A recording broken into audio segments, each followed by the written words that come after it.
MP says that the matter should now be left to the courts and state agencies to investigate rather than allowing allegations and counter-allegations to escalate further.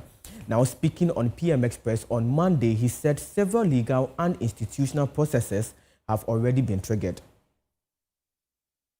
That some individuals have petitioned some state... They petitioned the OSB actually today has acknowledged and has begun preliminary investigation. So all these matters are pending. And therefore, I think that the appropriate institutions of state, law enforcement, etc., their powers have been invoked. So I think that we should wait and see. Let's adopt a wait and see approach. And, you know, at the end of the day, I think that the parties involved in one way or the other, some may be found liable or culpable depending on the outcomes. You know, so for now, I think that we need to allow cool heads to prevail. Let there be a ceasefire for now, because, for instance, the minority leader has gone to court in an attempt to vindicate his rights. Some others have also petitioned state agencies. So let's see, when invitations are extended to the parties involved, they may unravel certain things that should be of interest to all of us. But for now, I will call for calm, and that there should be a ceasefire so that the agencies of state, the courts, can have the peace of mind. The People's Alliance for Governance and Accountability is demanding that President John Mahama take responsibility for ensuring that the reported 1.7 billion loss from the domestic gold purchase program does not become a recurring burden on Ghana's finances. Speaking at the press conference in Accra, convener of the group, Kofi Kusi-Dapa, said government cannot promote accountability while state institutions struggle to explain billions of cedis in losses, and is calling on the presidency to publish a complete and reconciled account of the program, including the exact loss and where it has been recorded. President Mahama must take responsibility. President John Dramani Mahama must ensure that these losses do not become an annual feature of Ghana's public finances. His government cannot preach accountability while state institutions explain away billions of cedis in losses. We demand that the President, through the Presidency, do the following. Publish a complete and reconciled account of the program. 2. State the exact loss and identify where it has been recorded. 3. Disclose the off-takers, discounts, fees, and beneficiaries of the transactions. 4. Explain the pricing, trading, and foreign exchange decisions that produced the loss. 5. Publish the relevant audited financial statements. 6. Identify the officials who approved the transactions and deal with them. This loss of gold money, no matter how expensive or glib the public relations attempt to kill it, shall forever haunt the NDC government and President Mahama. 7. Introduce firm safeguards against further losses.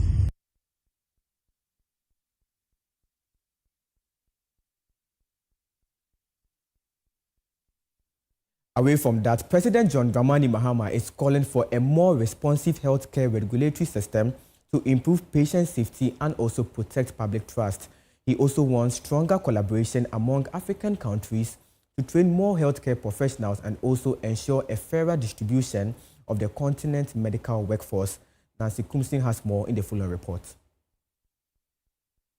Africa's healthcare systems are under growing pressure from population growth, changing disease patterns, and increasing demand for quality care.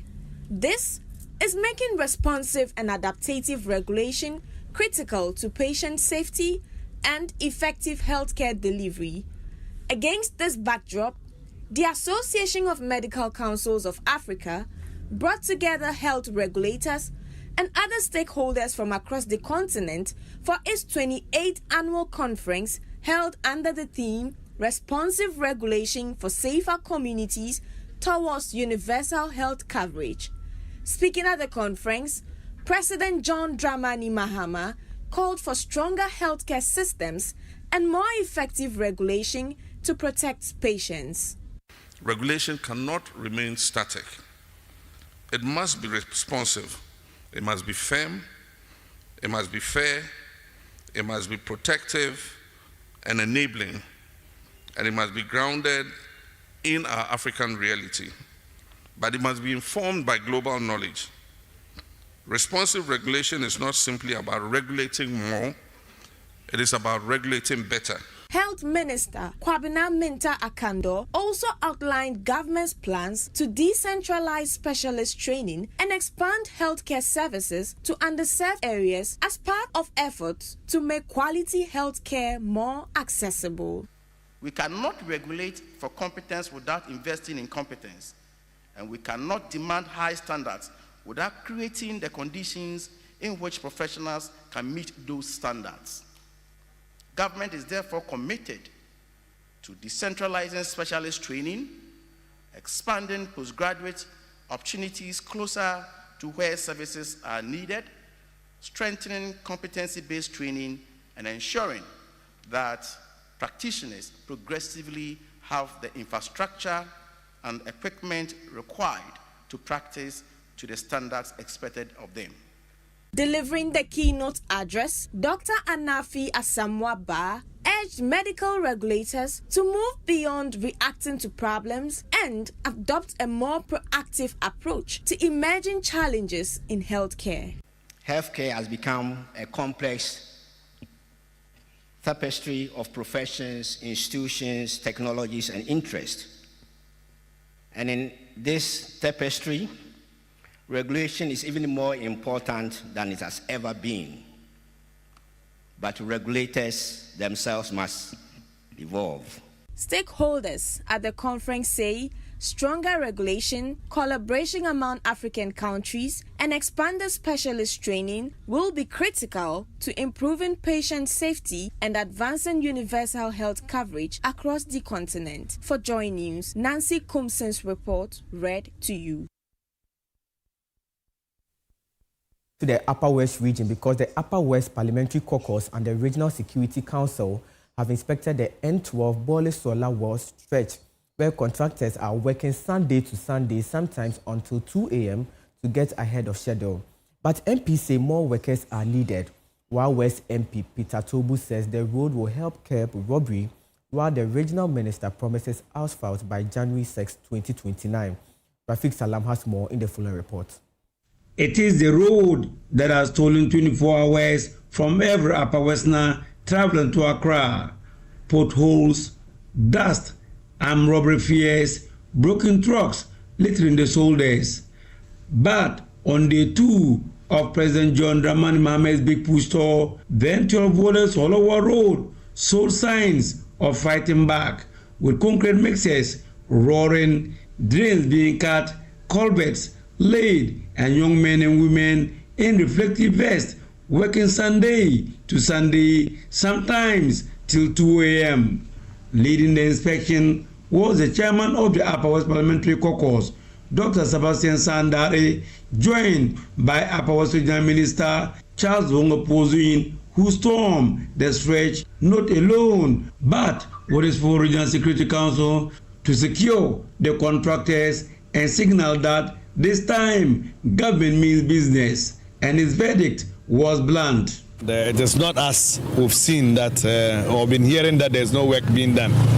I think that so far we're impressed, and I know another 2-3 months we'll come back and we should have seen more improvements. Then came the promise Upper West has waited decades to hear. His Excellency John Dramani Mahama will ensure that before he leaves at the end of 2028 or 6th January 2029, this road will be asphalted for us to conveniently travel to the southern part of Ghana. For West MP, Superintendent retired Peter Lanchine Tubu, whose constituency, Nyole, Ga, to Taningna, Towa, sits squarely on this highway. The big push is no longer a budget phrase. What I've seen this morning, even though the contractor says he is not working to impress anybody, every member on this tour is quite excited, and we believe that the contractor is really on the job and he's working to schedule. The former police chief Tubu saw security in the shovels, watching scores of young men and women with shovels. Tubu connected the dots between jobs and safety. You know, they say the devil gives work to people with idle hands. So everybody is busy on the road. The young men and women. I saw a young lady who was throwing a shovel, and I went to assist her. It tells us that the young people have gotten something doing, and everybody is busy. The fact that the road will be done very soon, it will reduce the number of robberies on the road. Okay? So road infrastructure is actually an anchor to development. And I know that phase 1 will pass through my constituency, and phase 2 will get into my constituency. The technical eye came from Laura MP and Roads and Transport Committee member Beat Zeden, who explained why many still complain they don't see asphalt. We understand that before you do any road work, there are some ancillary work that you have to do. You have to create drains, you have to do culverts, you have to clear the way, and all that is going on. I believe that after that aspect of the work, people will begin to see what they want to see. That is, they want to see coal put on the road, and I'm sure that it will not be long. Marapuma Limited is the main contractor, and their quantity surveyor Samuel Asante confirmed the pace. Right now, I can tell you we are far ahead of schedule. Yes, when you walk through this, we are working Sunday to Sunday. Yes, so when you yes, we some of the concrete guys close around 2 in the night. Why is MP Dr. Godfrey Sedi Jasau lauded the quality but asked for a farmer's dividend? I observed that it's a huge construction infrastructure, and so gravel is being fetched from the sides of the road, the vegetation around, and so on.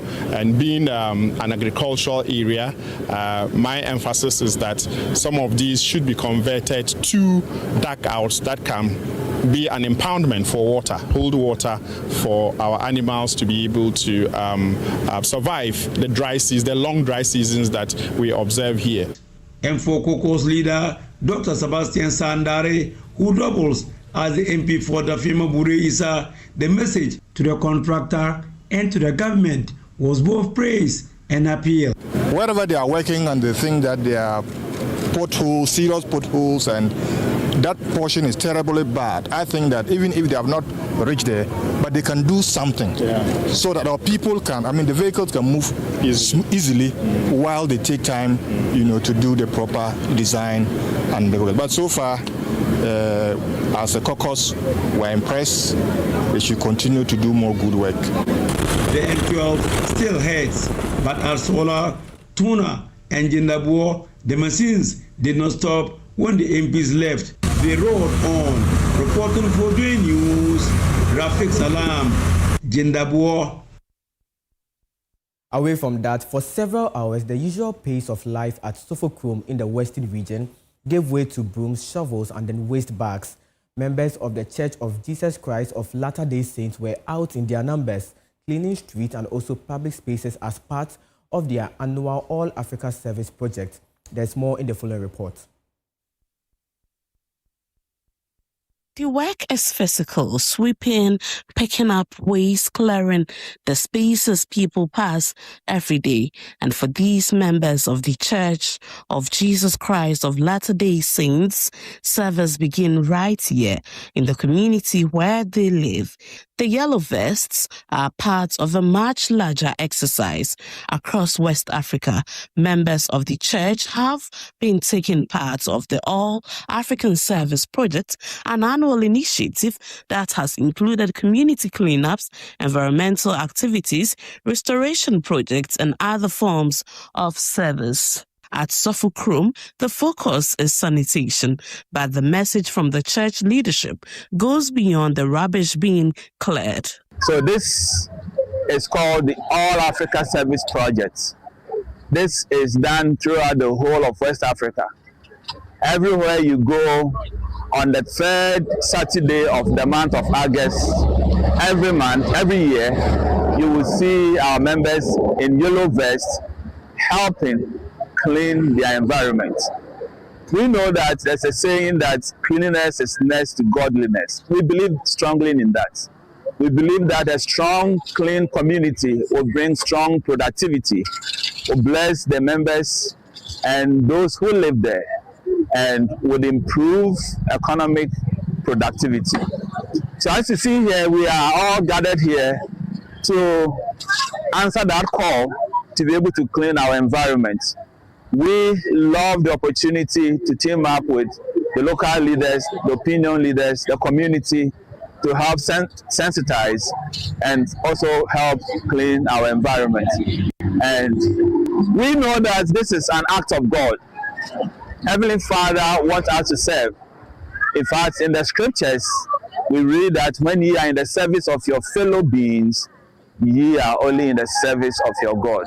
This is something that we have come to embrace, and we don't want it to just be an annual thing, but we encourage our members that every time, any day, they should be able to clean their environment to live a very healthy life.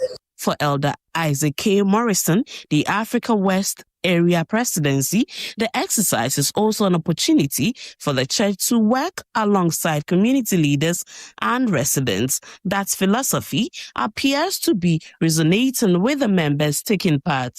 My advice to the general public that we should all be responsible in our community wherever we stay.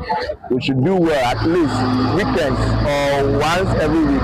We can come out with our families to clean our frontage. If everybody cleans his frontage, we say at the end of the day, all the community will be clean enough. Well, as a church, we believe that cleanliness is next to godliness.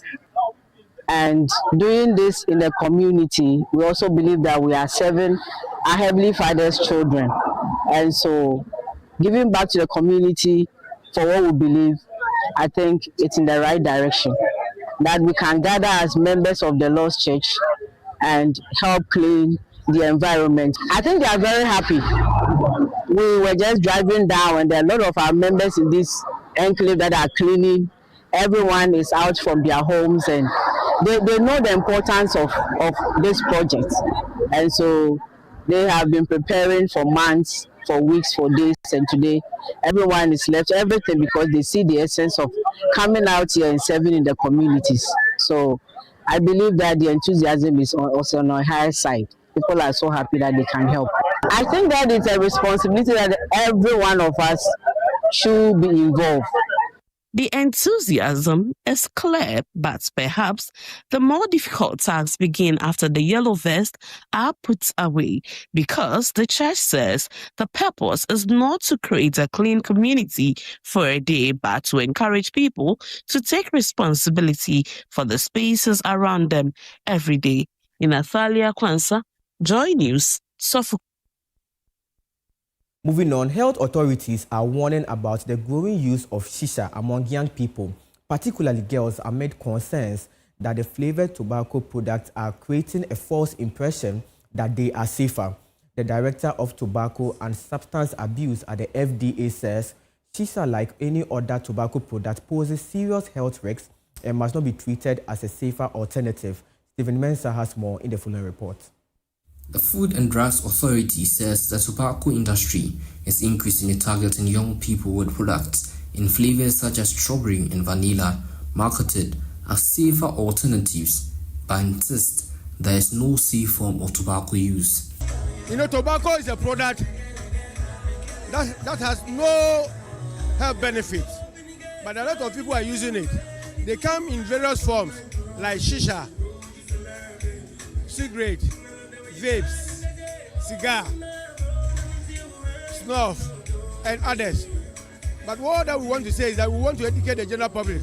We want them to understand that tobacco has a lot of harm.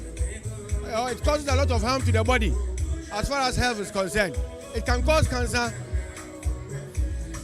It causes hypertension, diabetes, blindness, low sperm count, infertility, and a whole lot of issues. The body wrinkles, tooth decay, psoriasis, emphysema, everything.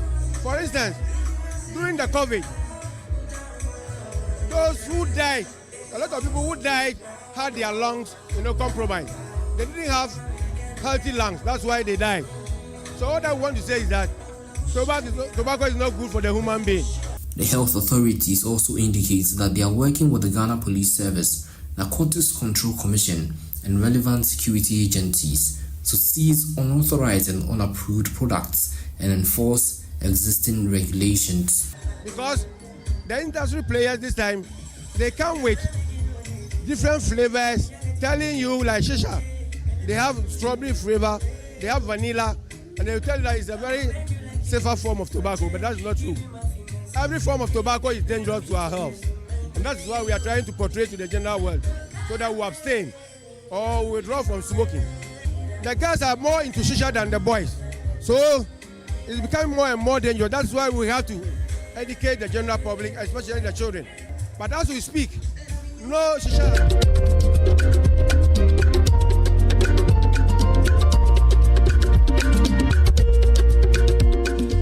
Now, the race for the NSMQ trophy has entered a tougher yet exciting phase, with 81 schools, including seeded schools, battling for places in the quarterfinals. Defending champions Infantipim School face a familiar hurdle, slugging it out with their wives, Wesley Girls, as the Crescent Boys chase a historic third consecutive title. Meanwhile, Pesek Legon clashes with St. Louis SHS as they begin their campaign to a knife trophy.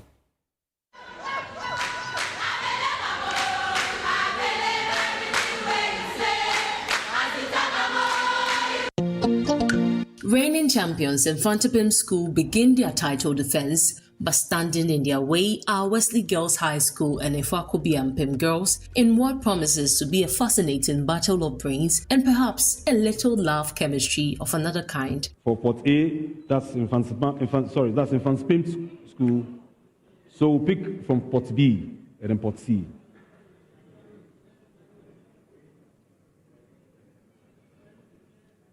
Ayaka. From Port B, Wesley Girls High School.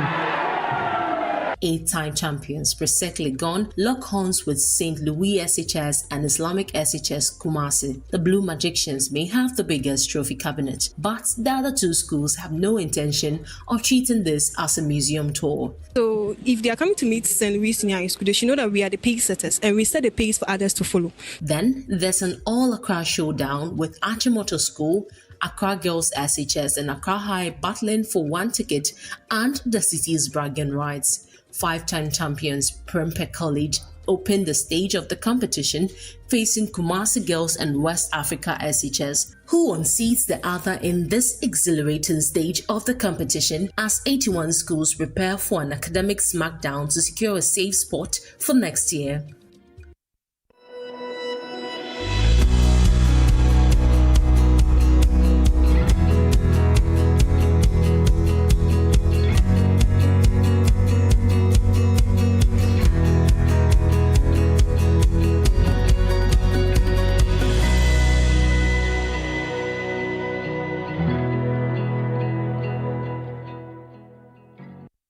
Let's do business on the AM News. Economist Dr. Edu Owusu-Sarkodie has maintained that sacrifices by bondholders have played significant role in debt reduction gains and current economic stability. This is coming after Finance Minister Dr. Atuforsin disclosed that the cost of servicing Ghana's debt from revenue mobilized has dropped to less than 20%. Dr. Sarkodie tells Joy Business that it will not be out of place to compensate or reward them. It's praised those individuals and entities, finance, insurance, banking companies, pensioners, pension schemes, who endured the painful haircut that happened around 2023, 2024. So Ghanaians must, if we have any award, we must give it to all those who endured the painful haircut. It is their sacrifice that has brought us this far. And we cannot take anything away from that.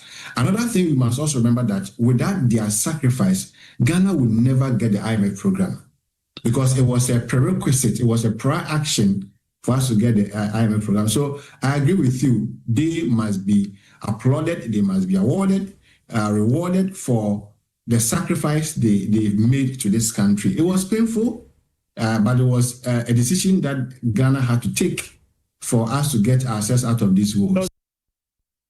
Safe Crop Limited has signed a 5-year partnership memorandum of understanding with 3 farmer cooperatives in the Ashanti region as part of efforts to promote sustainable cocoa production and strengthen farmer livelihoods. The agreement was signed at the 2026-2027 Safe Crop Kick-Off and Partnership Engagement held in Kumasi. The event, which brought together about 150 farmers and industry stakeholders, marked a major milestone in Safe Crops partnership with farmer groups under it 5 years, 7 principles, 1 supply chain strategy. The 3 cooperative benefiting from the partnership are Ejumapa Cooperative Cocoa Farmers and Marketing Society Limited, Inidasuma Cooperative Cocoa Farmers and Marketing Society Limited, and Asinman Women Cocoa Farmers and Marketing Limited. Chairman of the Safe Crop 2026-2027 Kickoff and Partnership Engagement, Dr. Nana Yakujo urged farmers to remain committed to working together as cooperatives to improve their productivity and continue benefiting from premium payment offered through the partnership. Safe Crop has not been in existence for that too long, but what we have seen today demonstrates their ability or their capacity or their dream to partner with farmers and make them better. Why am I saying this?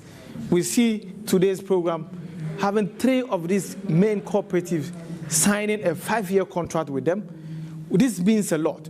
These farmers or cooperative will now be able to sell their cocoa and get premium or have ready market that they can get premium. Ashanti Regional Director of Cooperatives, Amos Sechi, also called for increased technical and financial support for farmer cooperatives across Ghana. It has been very, very successful. So far, the education given to the union, messages from various stakeholders, and also today they were able to sign an MOU with a new cooperatives who are joining the Safe Crop program, and I see it as a very successful program today. The 5-year partnership is expected to deepen collaboration between Safe Crop and the beneficial cooperatives while strengthening the supply chain and supporting farmers to meet sustainability and market requirements. It's for business updates as well as the AM News. I am Nicholas Ekol Yamwa. The AM News was sponsored by Palladium Residences. Coming up next is sports with Haruna Mubarak, and then our news review will follow. But then I leave you with the update or the latest in the world of commodities.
We'll bring you sports now on the AM show here with me, Muftahu Nabila Abdullah, the defending champions of the Joy Sports Invitational Tournament. Piwak Natural Health say they are determined to win all the trophies they won last year and defend the title as champions of the Joy Sports Invitational Tournament. We visited their company in Brekusu and had a conversation with the MD, Xavier Mototi.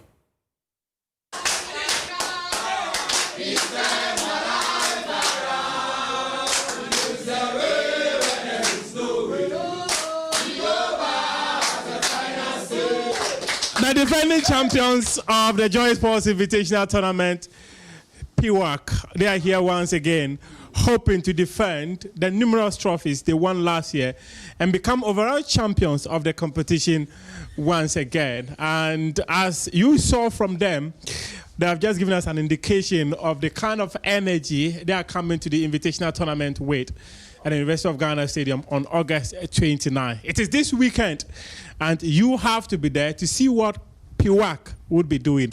We have Xavier here. Xavier, come and talk to us. The way you're holding your trophy with pride, I'm sure you will not lose it. No, we will not lose it. We will take it again.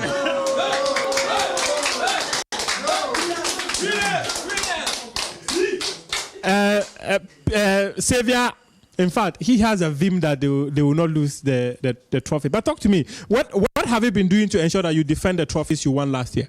Oh, honestly, from last year till now, we still be doing constant training, and we know that we are coming back and then win it again.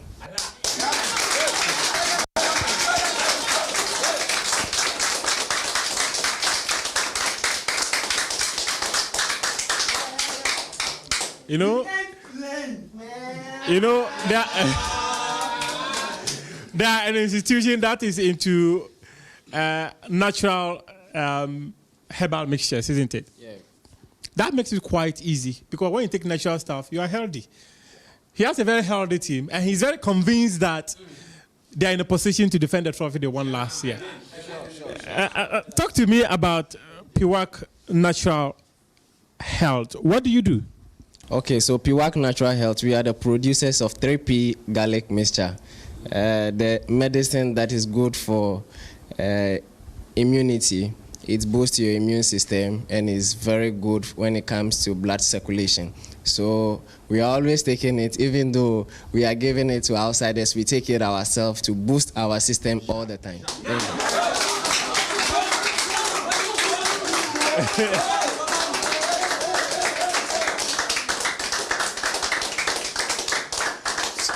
So all the participating companies that are coming to the Joy Sports Invitation, you need to speak to them so that they will give you some of their 3P garlic mixtures for proper blood circulation, but they will take the stronger one so that they can beat you. For sure, there are only exceptions. So you know what? Speak to PWAC Natural Health, and they will sort you out. You need proper blood circulation. PWAC Natural Health has got it. You need natural herbal mixtures that will keep you strong and boost your immune system.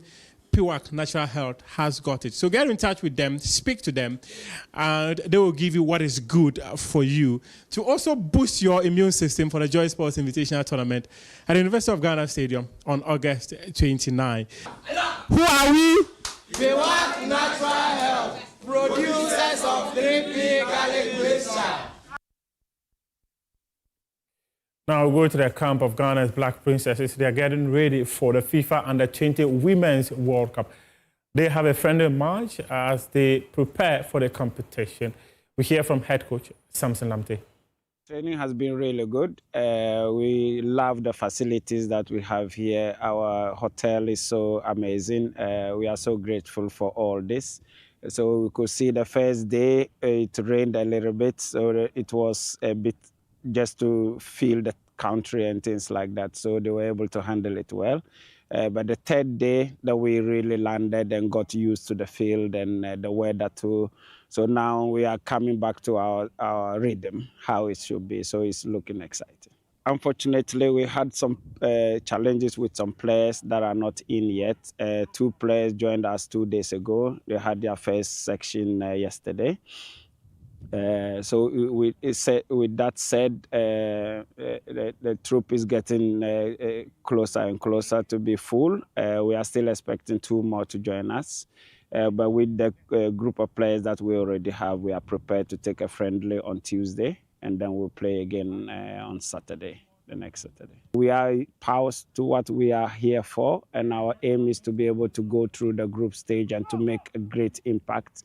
The girls are so happy, they are training really good, rhythm is really nice. So we are looking forward for the competition to start. We want to bring out our physicality. We want to feel comfortable. We want to be dominant with the ball. We want to be able to take control of our game. And you can only do that with physics, with good physique, with good condition, and also good game plan and things like that. So we are on the right path when it comes to that. I'm looking forward to see it on Tuesday, and then we build it on the weekend. The Democracy Cup between Kumasi, Ashanti, Kotoko and Accra House of Folk will be happening at the Baba Yara Sports Stadium on Friday. The trophy tour has started and it was taken to the Chief of Defence Staff. My colleague, Abdul Karim Benin, was there and has details in this report.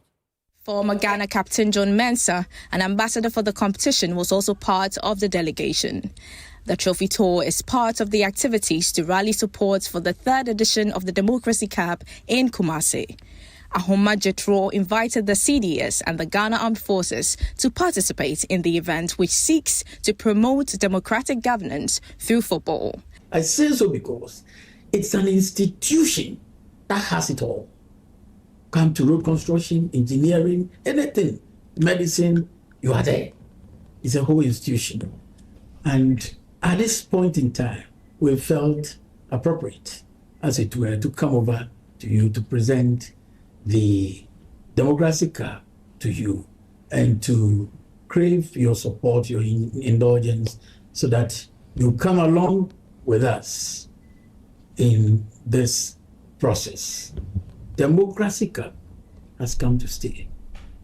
And the values it propagates are the very values which are required in our national politics. Lieutenant General William Majapong, meanwhile, pledged the full participation of the Ghana Armed Forces in this year's Democracy Cup. So we as a military will continue to reaffirm our resolve and commitment to the Constitution of the Republic of Ghana and to do everything that we can to maintain the territorial integrity of Ghana and to push this process, this democratic governance process forward so that as a country, we can choose our leaders and we can say what we want our leaders to do for us. And let me assure you that we will back this particular episode also. We'll be at the stadium.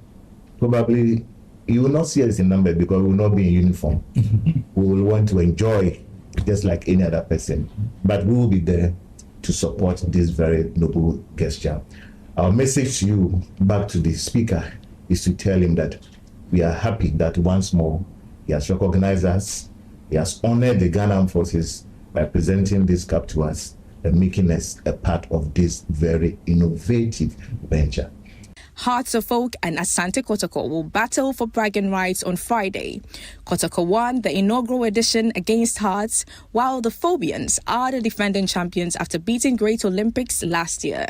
The main fixture will be preceded by curtain-raiser matches, including the Parliamentary 11 versus Judiciary 11 encounter. That was a report by Joyce Forces, Ruth Akufo-Addo rather, and not Abdul Karim Benin. Now, let's go to the camp of Kumasi, Asante Kotoko. They have brought back Danlad Ibrahim, a young man who started with them, left to Ethiopia, and he's back. And he'll be speaking about the excitement of rejoining the Porcupine Warriors. Very great feeling because always when you are at Asante Kotoko, you are at home. So I'm feeling so great. Did you ever at any point felt within you that the story has to continue at some point? Yes, because I came here as a very young boy, and even when I was leaving, I was still young, so I was having that kind of dream that definitely I'm going to be back and then continue the good works for this club. what is so different about that lad now from the boy that we used to know? Maturity, because I went outside the country and the kind of experiences that I just got over there. And then even within Moasatem Kotoko, when I was here, I had my challenges and let's say the good moments as well. So a blend of all these two, definitely there's going to be a big or a lot of changes personally and also in terms of playing. So there will be big changes or let's say slight changes in me. So it shouldn't be a surprise to a lot of people because we are growing and then we are getting matured in the game and also in terms of personality. Being a champion is easy, but how to maintain it. So now how to maintain my performance and everything is up to me. It's all about hard work. Now, we leave you with highlights of how Chelsea defeated Fulham by 3-2 on match day 1 of the English Premier League. After the highlights of that game, we'll have the newspaper review with Emefa and the guests. Thanks very much for your company. If you haven't registered for Joy Sports Invitational, today is a closing day and we'll be having the draw tomorrow at 8:30 a.m. Thanks so much for your company. With the window. And of course he finished it because he can't miss. The player of the year. This one in the back of the net. Big question mark. Fulham 1, Chelsea 1. Lacroix had.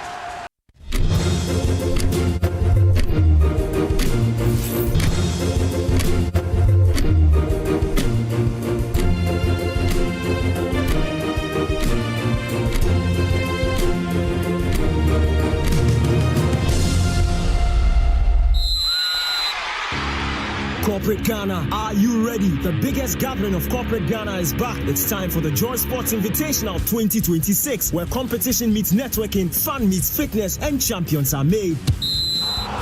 Battle it out in football. Take your shot in the thrilling CEO penalty shootout. Test your speed in the lime and spoon race. Laugh your way through the unisex sack race. Pull together in the tag of peace. Show your accuracy in the female penalty shootout. Flex your strength in the arm wrestling and enjoy many more exciting activities.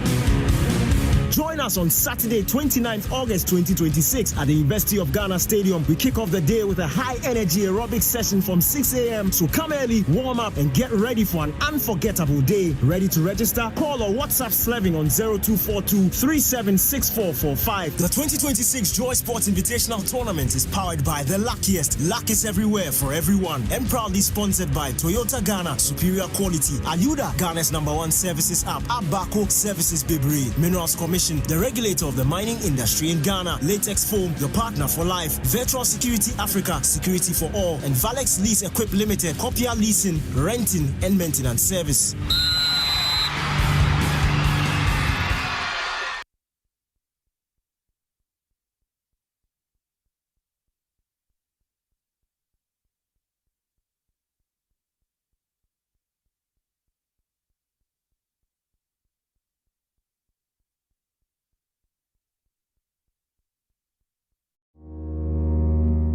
Finding my dream apartment in just 2 days was a breeze with 7terragh.com. Looking for your next home, the perfect piece of land, or the best commercial property for your business? Are you worried about sending money home for property and finding nothing when you return? Well, worry no more. 7terragh.com is just a platform to find prime lands, perfect properties, or vibrant real estate development at the click of a button. 7terragh.com is your go-to property listing platform that allows you to register, list, rent, buy or sell, and connect with correct agents. With our AI-powered smart search, personalized dashboards, verified agent connection, and interactive property maps, all your property needs have been made easier. Check us out on 7terragh.com or contact us on 0302-998-246 or 0561 032 252. 7terragh.com, powered by MNC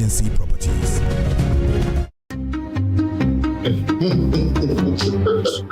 That's right. Did you see that? That is me. Without me, that tap would just decoration. That's so. So when the water comes, where exactly is it waiting? Pipe. I also didn't see any bedroom no. Me tank.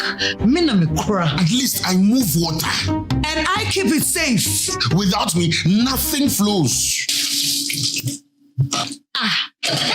burning. I bring the life. I preserve it. Hey, why is the water going on and off like this? Maybe I can do it alone. Maybe I need you too. Strong, reliable, built for every home. Syntex pipes and tanks, the perfect water team.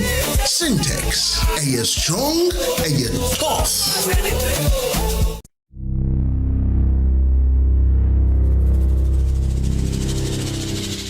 This August, the Super Morning Show is done pretending. Sustainability isn't just tree planting, it's whether the systems we depend on actually last. Lights that stay on, water that reaches the bucket, food that nourishes people instead of rotting away, roads that take us home instead of taking our lives. When things keep failing, that's a sustainability crisis. So this month, we're asking why.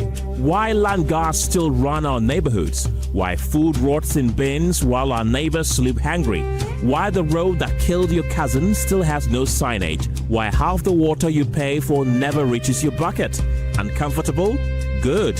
That's the point. Stay tuned to the Super Morning Show throughout August for Joy Sustainability Month. Sponsored by MTN and Momo.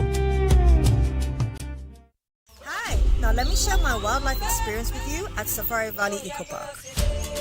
Welcome to Safari Valley Eco Park. Our electric shuttle pulled up, and in no time, our tour began. We were surrounded by wildlife from the moment we entered the eco park. We were greeted by experienced tour guides who took us through orientation and how to better enjoy the experience. Watch these animals roam freely in their natural habitat undisturbed by our presence. We saw zebras, sable antelope, brown cranes, mara, silky chicken, nyalas, Shetland ponies, and so many animals I just couldn't keep up. Our tour guides taught us so much about the wildlife, their behavior, and how to interact with them. I even fed them. We also went fishing on a man-made canal. Then we took a break to have lunch in this serene environment. All this amazing experience for this price for adults, this price for teenagers. It's a bargain. As the sun began to set, it was time to go back home, but not before dinner by the campfire. It has been a thrill of a lifetime, and I can't wait till my next visit. Safari Valley Eco Park, bringing you closer to nature.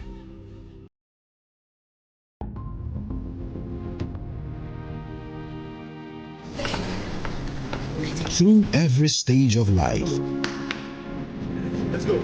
Some things simply stay with us. The spirit of never giving up.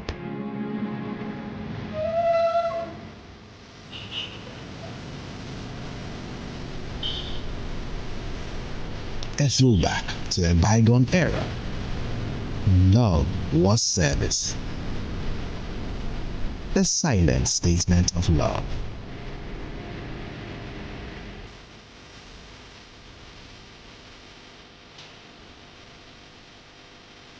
A forceful gesture that deepens bonds, balancing work and life. Every drop refreshes, every sip hydrates, just as it should. I am awake, one for life. Drink water, drink awake. Supporting the National Cardiothoracic Center. This advert. Hi. Now let me share my wildlife experience with you at Safari Valley Eco Park.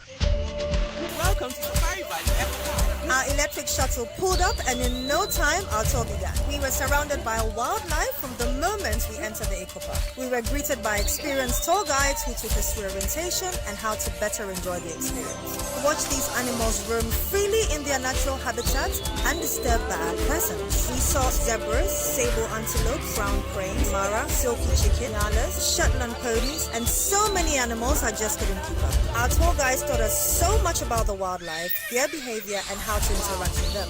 I even fed them. We also went fishing on a man-made canal. Then we took a break to have lunch in this serene environment. All this amazing experience for this price for adults, this price for teenagers.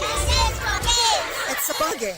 As the sun began to set, it was time to go back home, but not before dinner by the campfire. It has been a thrill of a lifetime, and I can't wait till my next visit. Safari Valley Eco Park, bringing you closer to nature.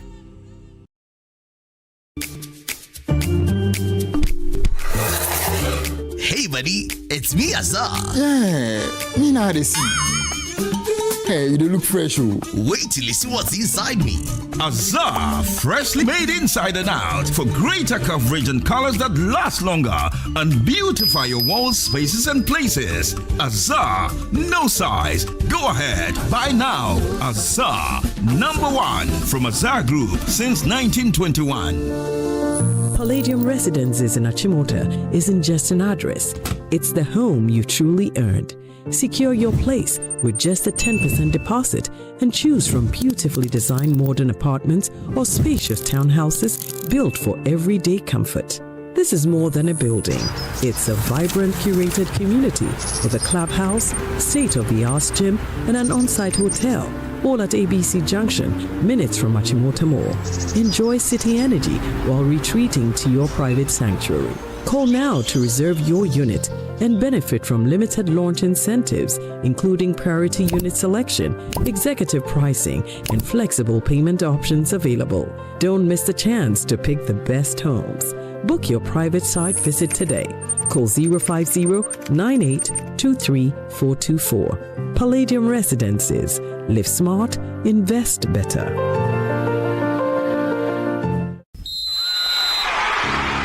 Corporate Ghana, are you ready? The biggest gathering of Corporate Ghana is back. It's time for the Joy Sports Invitational 2026, where competition meets networking, fun meets fitness, and champions are made. Battle it out in football. Take your shot in the thrilling CEO penalty shootout. Test your speed in the lineman spoon race. Laugh your way through the unisex sack race. Pull together in the tag of peace. Show your accuracy in the female penalty shootout. Flex your strength in the arm wrestling and enjoy many more exciting activities. Join us on Saturday, 29th August 2026 at the University of Ghana Stadium. We kick off the day with a high-energy aerobic session from 6 a.m. So come early, warm up, and get ready for an unforgettable day. Ready to register? Call or WhatsApp Sleving on 0242-376445. The 2026 Joy Sports Invitational Tournament is powered by The Luckiest. Luck is everywhere for everyone. And proudly sponsored by Toyota Ghana, superior quality. Ayuda, Ghana's #1 services app. Abaco Services Bibri. Minerals Commission, the regulator of the mining industry in Ghana. Latex Foam, your partner for life. Virtual Security Africa, security for all. And Valex Lease Equip Limited, copier leasing, renting, and maintenance service.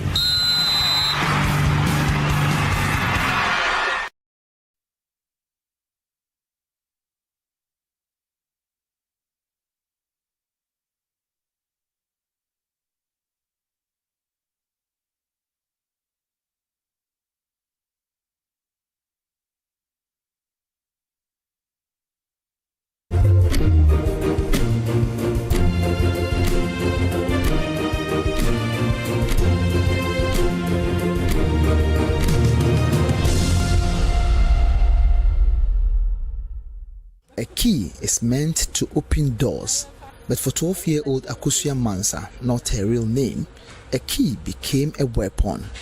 Her stepmother accused her of stealing a key and some money. The punishment? The sharp edge of a key dragged across her back, her arms, under her armpits until she bled. Then a knife to the back of her hands. She used a key in her hands. She first slapped me a number of times till she saw blood on her hands, and then she washed her hands and then used the key to scratch my back and hands. Akusia ran to her headmaster. Neighbors intervened. Police arrested the stepmother. I cried, and our landlord heard it. He then rushed to help. When he came, he saw the blood in my shirt and a part of the shirt torn apart. Akusia's case is not isolated. It is a window into a quiet epidemic. Between 2024 and 2025, the Bono East region recorded a steady increase in child abuse reports. ASP Ama Nyanko Winifred is the Bono East regional head of the Domestic Violence and Victims Support Unit, DOVSU.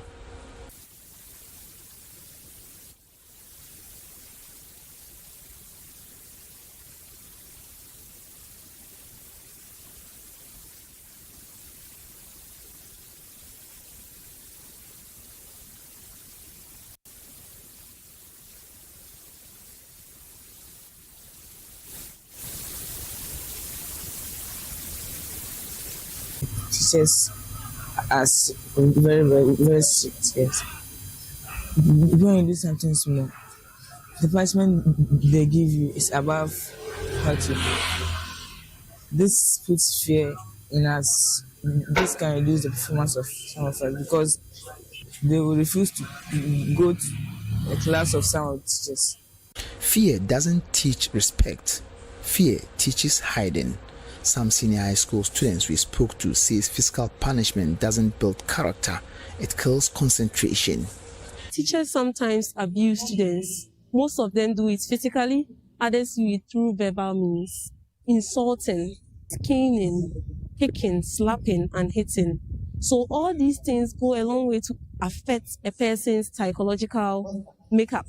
It affects them emotionally, and this sometimes become an obstacle to their learning. Some parents admit they were beaten as children and they believe it made them stronger, but others are beginning to question a cycle passed down through pain. Hanswahima and Bamuhima of the Techiman Traditional Council, Nana Ama Asantua Munifie II, says when a child is abused, the wound on the body may heal, but the wound in the heart stays forever. As humans, we all know the effect of child abuse in our society. We will see the physical scars on the body. You will see them.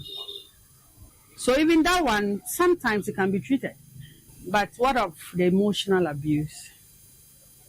When the child is traumatized, how are we going to erase it from the child's mind? Because there are scenes when you sit back and you recall, that act is even more serious than the physical scars that we see on our bodies. So abuse is something we all need to come together to help eradicate. Experts call it intergenerational trauma. Parents repeat what they survived because they know no other way. And in some communities, reported cases of parents who abuse their children are being massaged or killed instantly or asked to be settled at home. In our society or community, when somebody does something to a child, they will just be pleading, calling. The thing will be at the police station. And you see people going there. So people are doing it because they know, after all, it will be taken back home. You will settle. But there is hope. Traditional leaders, DOFSU and child protection agencies are now calling for public awareness campaigns in rural languages and stronger enforcement of existing child protection laws. So please, our opinion leaders, they should just be frank with our families, with our friends. When issues of child abuse crops up, I'll plead with them. They shouldn't interfere. They should let the law take its own course. The appropriate punishment should be given to the culprit. I'm against child abuse. And I'll not sit back and watch you abuse a child. That's why you have me to contend with. Approximately 3.4 million children in Ghana have experienced physical or emotional abuse. Nationally recognized institutions like UNICEF report that 57.5% of children, mostly between the ages of 2 to 14, experience physical violence, often masked as discipline. Other prevalent forms of abuse include sexual violence, emotional abuse, child marriage, and child trafficking. Akosua is now in a safe place. Her physical wounds are healing. The emotional scars, that will take years. The woman who hurt Akosua is behind bars for 4 months. But real justice will come when no child has to run to a headmaster to escape their own home. Let this be the generation that breaks that cycle. This story is brought to you by Joy News in partnership with SOS Children's Village, Ghana.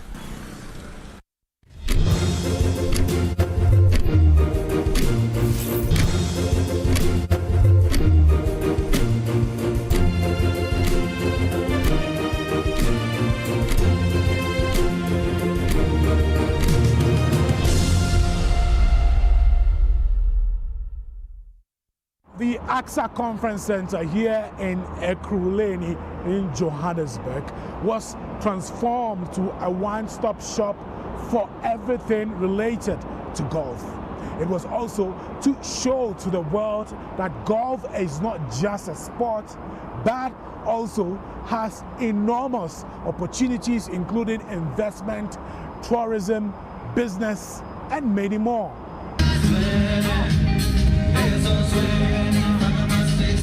The convention marked a deliberate effort to position golf tourism as a high-value segment of Africa's tourism economy, one capable of creating jobs, attracting investment, and encouraging visitors to stay longer and spend more. It brought together tourism authorities, golf resorts, hospitality operators, tour companies, investors, and buyers from across Africa and international markets, with business-to-business engagements forming a major part of the program.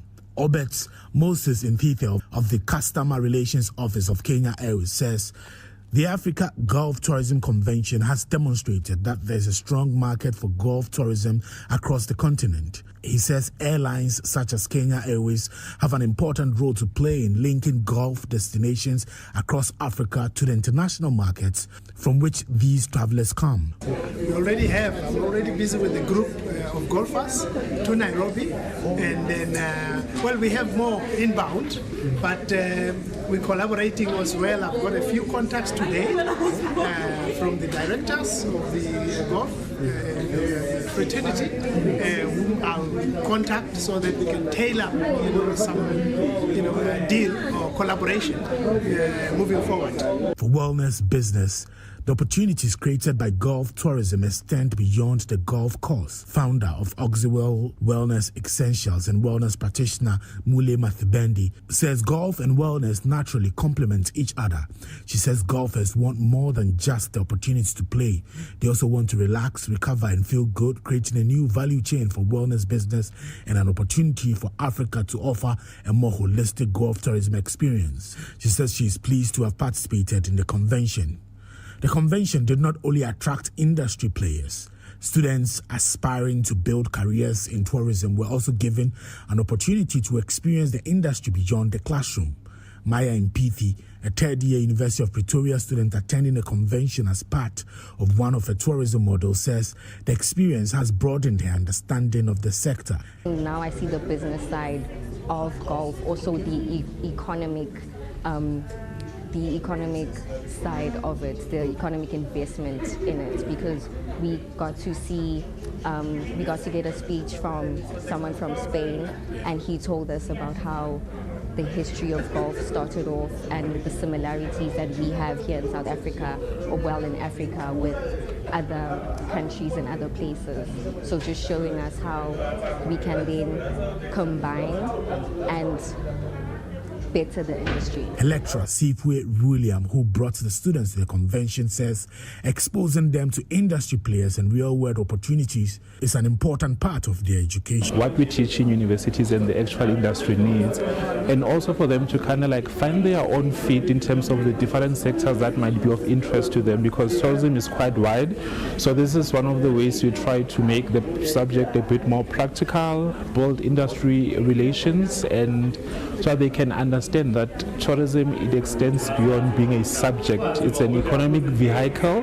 It's something that can offer lifelong careers. At the closing dinner, founder of the Africa Golf Convention, Neo Pete, said the inaugural event had demonstrated the potential of golf tourism to drive broader economic opportunities across Africa.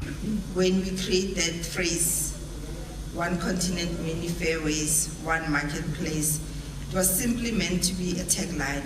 It represents what I hope AGTC can become.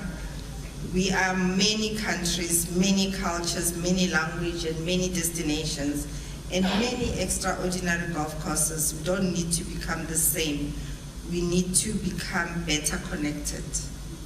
Because a traveler who comes to play golf in South Africa can become a traveler in Zambia, can be a traveler in Angola, Kenya, Botswana, Mauritius, and beyond. Africa does not have to compete against Africa. There is enough opportunity for us to grow the Africa golf tourism market together. The acting CEO of the AXA Conference Center, where the event was held, says hosting the convention is an extension of AXA's role in facilitating trade, tourism, and investment across the continent.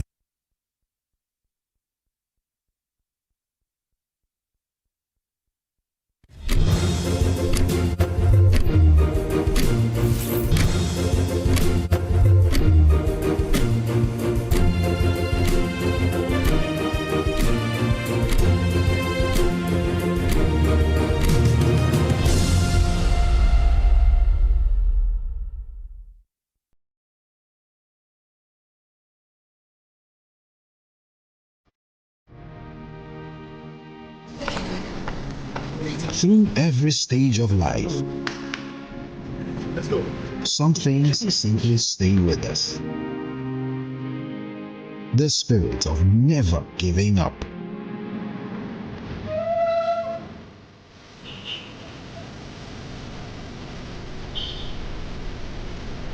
A throwback to a bygone era. Love was service.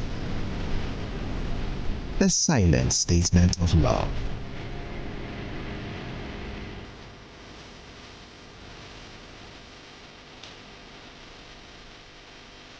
A thoughtful gesture that deepens bonds, balancing work and life.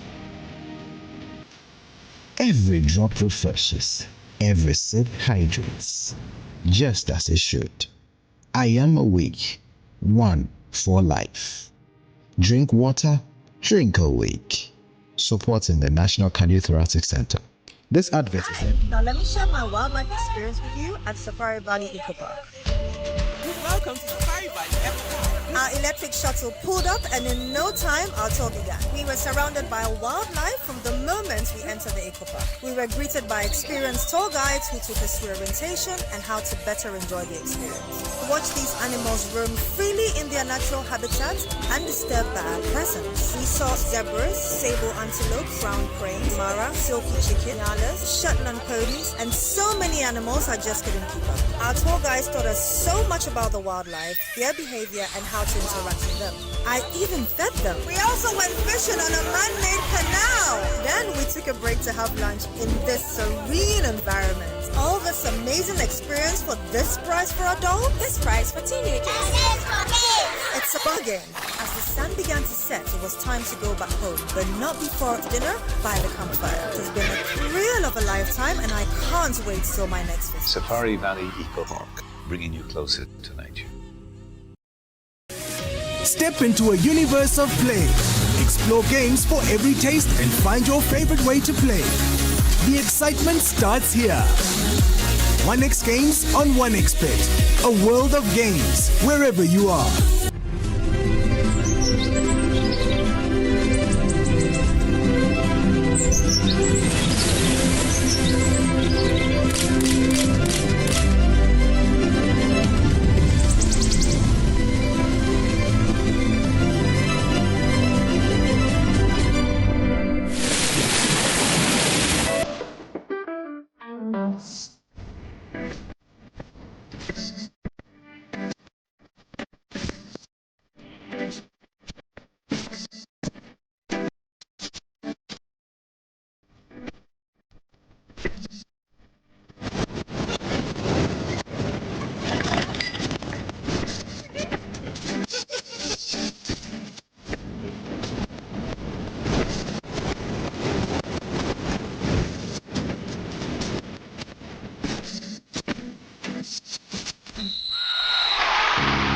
Corporate Ghana, are you ready? The biggest gathering of Corporate Ghana is back. It's time for the Joy Sports Invitational 2026, where competition meets networking, fun meets fitness, and champions are made.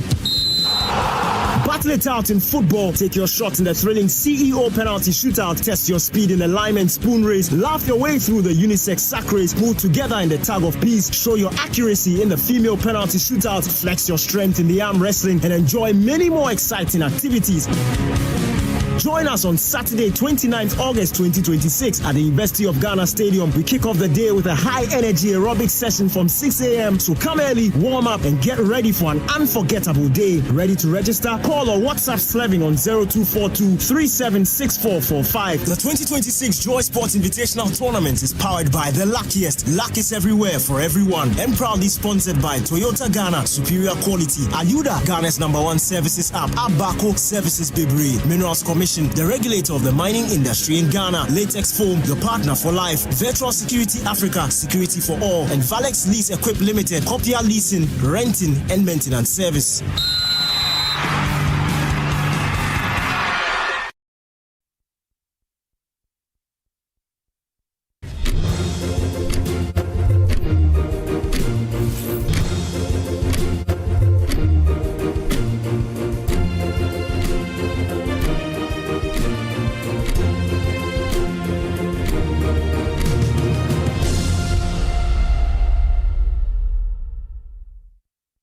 Hello, Patriots.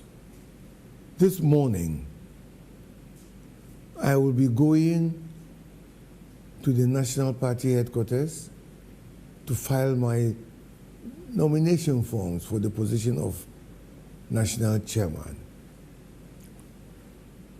This is the first official step I am taking in order to secure the position of chairman. I am grateful to all of you who have been able to make the journey from all across the country to come and support me to hand in my forms. I am also very grateful to those of you who couldn't make it but have stayed at home and are with me and with the rest of the people who have come to Accra in spirit and in prayer. I really do hope and pray that you will continue to give energy to our cause, energy to the 3 R's, energy to lead us into power. I thank you all for your support.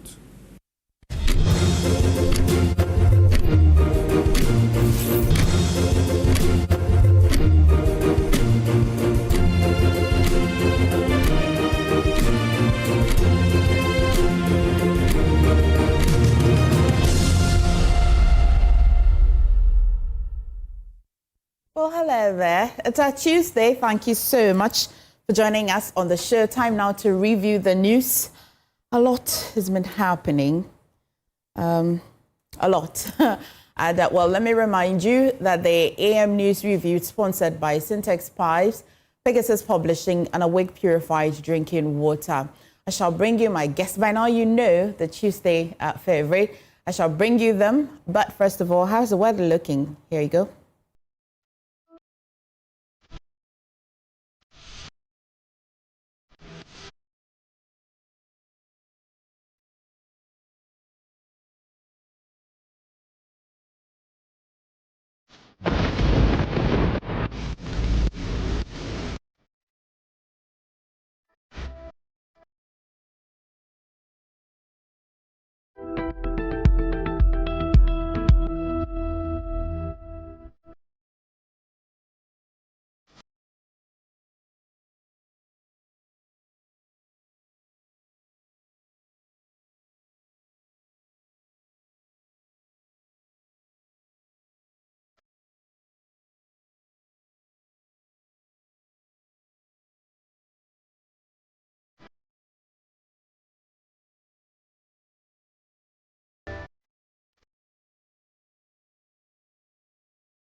That's the weather for you. I think I need to find a way to sneak some camera or recorder here so that you hear the guest even before we come on TV. And I think they're understanding the camera work so much because there's a character before, during, and after. And I really would love that you guys will see it or hear. But anyway, let's bring you the news review. This morning we review two major issues, and incidentally as well, we shall also talk about things happening in the news, the popular ones, after we've discussed these two major things. I've got Dr. Bernard Tutu-Boahene, lecturer in political marketing at the University of Education, Winnipeg. So which one is correct? Lecturer of political marketing or lecturer in political marketing? I'm actually not a lecturer in political marketing. Okay. My PhD is in political marketing, so one of my specializations is political marketing. Oh. You're a lecturer in what? I'm a What do you lecturer lecture? in marketing and entrepreneurship. Oh. Okay. Oh. It's happened on Mukasa, one Kasa or Timia YouTube bonino. Does it fit here? Benia mi bube. She was asking in or In off. or off? Which okay, we'll learn that. We'll learn that in So which one? Lecturer in or lecturer No, off? it's lecturer in. In. Okay, lecture in. The Biana bro from the Well, thank you, Doc. Kojo Poku is Executive Director of NSTEP and member of the NPP Communications team. Akufo-Addo is Director of Field Operations United Party. And Honorable Mohammed Issa Bakhtalia is MP for Sisala East and a board member of TOR. Okay, let's start with the gentlemen. Have you been? Yeah, we've been fine. How are you? It's like 1 week has been long. Well, I don't know, but You don't know. there's a lot happening in this country Is now. it? So, A lot is happening. there's something that used to happen, and I think you should bring it back. What? Before, we'll be given like some few minutes to say what's on our mind. What's your name? Say, I'm mom time now. No, you don't. You go straight into No, what I mean is reviewed. when we give you guys the time, you don't stay within the time. That's fine, but you can give us like 2 minutes to say what's on our mind. 2 minutes to say on what's your mind. Then you use our ability to say what's the reason. No, but there's a lot. If you promise to stick to a minute. 2 minutes to say what's on our mind. Let's start There's with a minute. quite a number going on that. I think. Let's stay with a minute. I like my Tuesday cohort, so I'll give the 1 minute each. And then if you do well, if you excel in the 1 minute, we shall increase it. How about that? Goodbye again. Goodbye again. Okay, let's do the newspapers. What's our 1 minute 30 seconds. Sorry? 1 minute 30 seconds. There you go. Please pass one to Doug and then Kojo as well. Okay. So let's finish the newspapers, and then I definitely want to hear what's on your mind. The last time, one of our guests was telling me that he wanted to talk about some traffic lights on the East Legon stretch, but because he didn't get the opportunity. So, Kojo, thanks for the reminder. But let's start with the business mail. Ghana attracts $2.61 billion in new investments across 253 projects. Story is on page 3 of the business mail. And Ghana frees up fiscal space as debt service burden falls below 20%. To forcing, it's been speaking. Stories on page 3 of the business mail. And NLA operations hit as workers protest over leadership and working conditions on page 4. Yesterday we saw videos of workers of NLA protesting against their leadership and also working conditions. The business mail is reporting that DVLA unveils major license printing overhaul to end months of delay. Stories on page 5. Bayport targets 436 million Ghana cedi profits as payroll lending expansion drives growth. Story is on page 6. And finally, $1.47 billion debt clearance, $750 savings give Ghana's power sector financial boost. Stories on page 4 of the business mail. Okay, yeah, that's it. Honorable, you have the insight. What you have? Yeah. Let me start by saying that the Insight has on its front page, Mahama must sack NLA boss as angry workers demand in protest against Allergy. Then they say journalists must strengthen credibility in digital era, Kwesi Pratt urges. Then we must protect Mohammed's legacy, rebel party from grassroots, says Oponofosu, ahead of formal declaration. And Adamu's Resources welcomes government reprieve, reaffirms commitment to sustainable future. Thank you. Good job. Director, what do you have? Yeah. Daily Guide. The banner. Afenyo Makin sues over extortion allegations. And the picture is right there. The story is on page 3. Kojo Pon Krumah. The MPP's PSP model vindicated. That is a private sector partnership model. So I don't know where the vindication is, but well, in his era, not to discuss it, but in his era, in the NPP's era, they wanted to use the model of private-public partnership to develop the Segleme project, and there seemed to have been a pushback, then minority in parliament, and so now that it looks to see if that's the module that the current government wants to use, he's saying that they've been vindicated. I brought that news yesterday. That's why I have the tea. Well, so let's take it so. Parliamentary call over urgent financial sector bill. Speaker, story on page 3. Then GSA begins mandatory use vehicle pre-export inspection, October 1. I think that is where it will begin. The NLA staff strike over salary increment. And the last on the front page, Adamos Resources welcomes turnaround plan. But that one too is on page 6. This story, I think we need to look at it. The NLA staff, then the strike. We have something to tell them. You have something to tell them. They should stop that. Okay, Doug. So, Joe, you have the catalyst. Yes, the catalyst has a lot of headline stories. First one, which has been in the news for the past 1 week, Gold Board breaks from BOG control.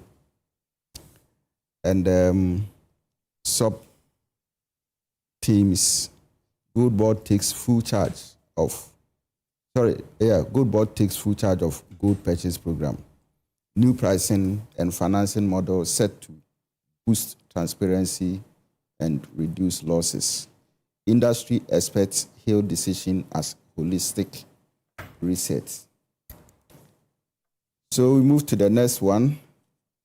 At 2 a.m., money cannot buy time. JMTF administrator challenges mining giants to invest in lives. Emefa, it seems that mining is becoming a bit controversial in Ghana these days. Front page comments. OSP must not sleep on Sami Jemfi's extortion allegation. So these are some stories at the front page of the catalyst. Others are spread in the pages. Okay, could you what do you have? The spider. Okay. That's an interesting name for a paper. Yeah, it's very interesting. The spider goes with the cash-strapped House of Chiefs grounds justice, case shelved indefinitely, story on page 6. And sack him now. NLA workers tell Mahama to fire the boss for pay cuts. Ghana's silent killer, 94,400 deaths a year as experts demand war on chronic diseases. Then extortion allegation against Afenyo Makin, what we know so far. Then my favorite story, which is more like the banner headline, how an NDC daughter got the reprieve Wontumi never did, a tale of two mining leases, and the politics of selective enforcement on page 3. You know, a country where somebody breaks the law, that gets 20 years, somebody breaks the same law, and then the president gives a reprieve for the person to get a turnaround. That's the kind of country we live in. Any kingdom. Hey, misleading headline. Usually, usually, one of the reasons why people are dragged quickly to court is when they don't stick to the editorial policy of the headline. Well, you asked me to just read what's on the front page. So absolutely. I read what's on the front page. I just read what's on the front page. I did an editorial exercise before passing that paper. The ad-libs were not part of that headline. So, well, that's fine, but it's a self-explanatory where somebody has gotten a reprieve. daughter. Well, but that is not a topic here. Whether NDC or not NDC, somebody has gotten a reprieve. Somebody has gotten a reprieve. Somebody is in jail for 20 years for breaking a law. It is a very important point that needs to be explored. It's misleading. That's the fact. No, the headline is misleading. But when you say NDC daughter, but he's not talking about no. What I'm saying is that about the spider. The spider is misleading the public.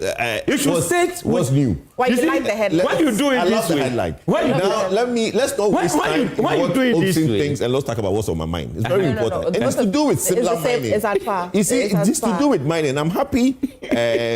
Doctor said that mining is becoming a problem. You know, we have a country where the voiceless, people who don't have anybody to help them, is really suffering. You know, there is a company called Narawa. Have you heard the story? Yes, I'm picking that. I'm picking that story up. Mining lease thing. Mm-hmm. It's sad. It's very, very sad when the company has a lease and there is this back and forth on whether the lease is revoked or not. And they seem to be fighting some heavyweights in government. And you should see the videos of the police and the military went there and the injuries that they've sustained, burned their equipments, and these Nara people have gone to court. And the sad thing in Ghana now is that, Emefa, me and you, when we have a problem fighting heavyweights, how do we get reprieve? The courts, right? When we now court injunctions and restraining orders doesn't mean anything. It doesn't. Because there's a court restraining order on this government, right? And the military has gone in and done, and they are still taking over these people's concession. It is a problem, and it's nice that you have brought this to my attention because it is a matter that we're looking into and then also talk about it. At the moment, what I can say is that, yes, there seemed to be a revocation of that license. However, if you go into a lease contract with a mining company, and then you indicate a clause in the agreement that if there's any dispute, you'd rather seek arbitration, you seek ADR. Yes. When that ADR has not been exhausted, then the person who has revoked and has also now handed over whether directly or indirectly, the mining concession to another body, then it becomes a problem because the little I've gathered so far would mean that, well, yes, they're supposed to exhaust the ADR. Usually when there's ADR, the court will not even superintend over until you have exhausted that. However, the contention with this company that you mentioned is that they contend that whilst we exhaust all the measures, we must remain on the concession because there is a contention on their revocation. So if we haven't exhausted that clause in our agreement, another person should not take over. But the videos and pictures we've seen suggest that there seems to be some forceful takeover and all of that. And that's what I'm saying, so that people without a voice, people who don't have anything to do. And that leads me to a second point quickly, where I live. Oswald contractors. Look, I'm going to pay for Joy News to bring your cameras. If they don't rectify that problem, I, Kojo Poku, have been calling them on. Oswald, on the Adenta Dodoa Road. They've blocked my main road. You have a main road? The road that goes to my house. Okay. The main junction from the main road that enters where I live. They've blocked it. And now there is no entrance. You have to drive 10 minutes to get an entrance out of that enclave. Were you alerted at least? No, nothing. And you see, they told us that, there is a bypass. They can fix that. Later, they couldn't fix that bypass. So that whole enclave is stuck. If today there's an emergency, there's no exit out of that enclave. And you see, I'm giving them this week, and I just want to put them on alert, Oswald contractors. I've spoken to them. I've been on the phone with them constantly. They should rectify that problem immediately. Where exactly is this? The Otinimi Damfa Junction. Otinimi Damfa Junction. They've blocked the road.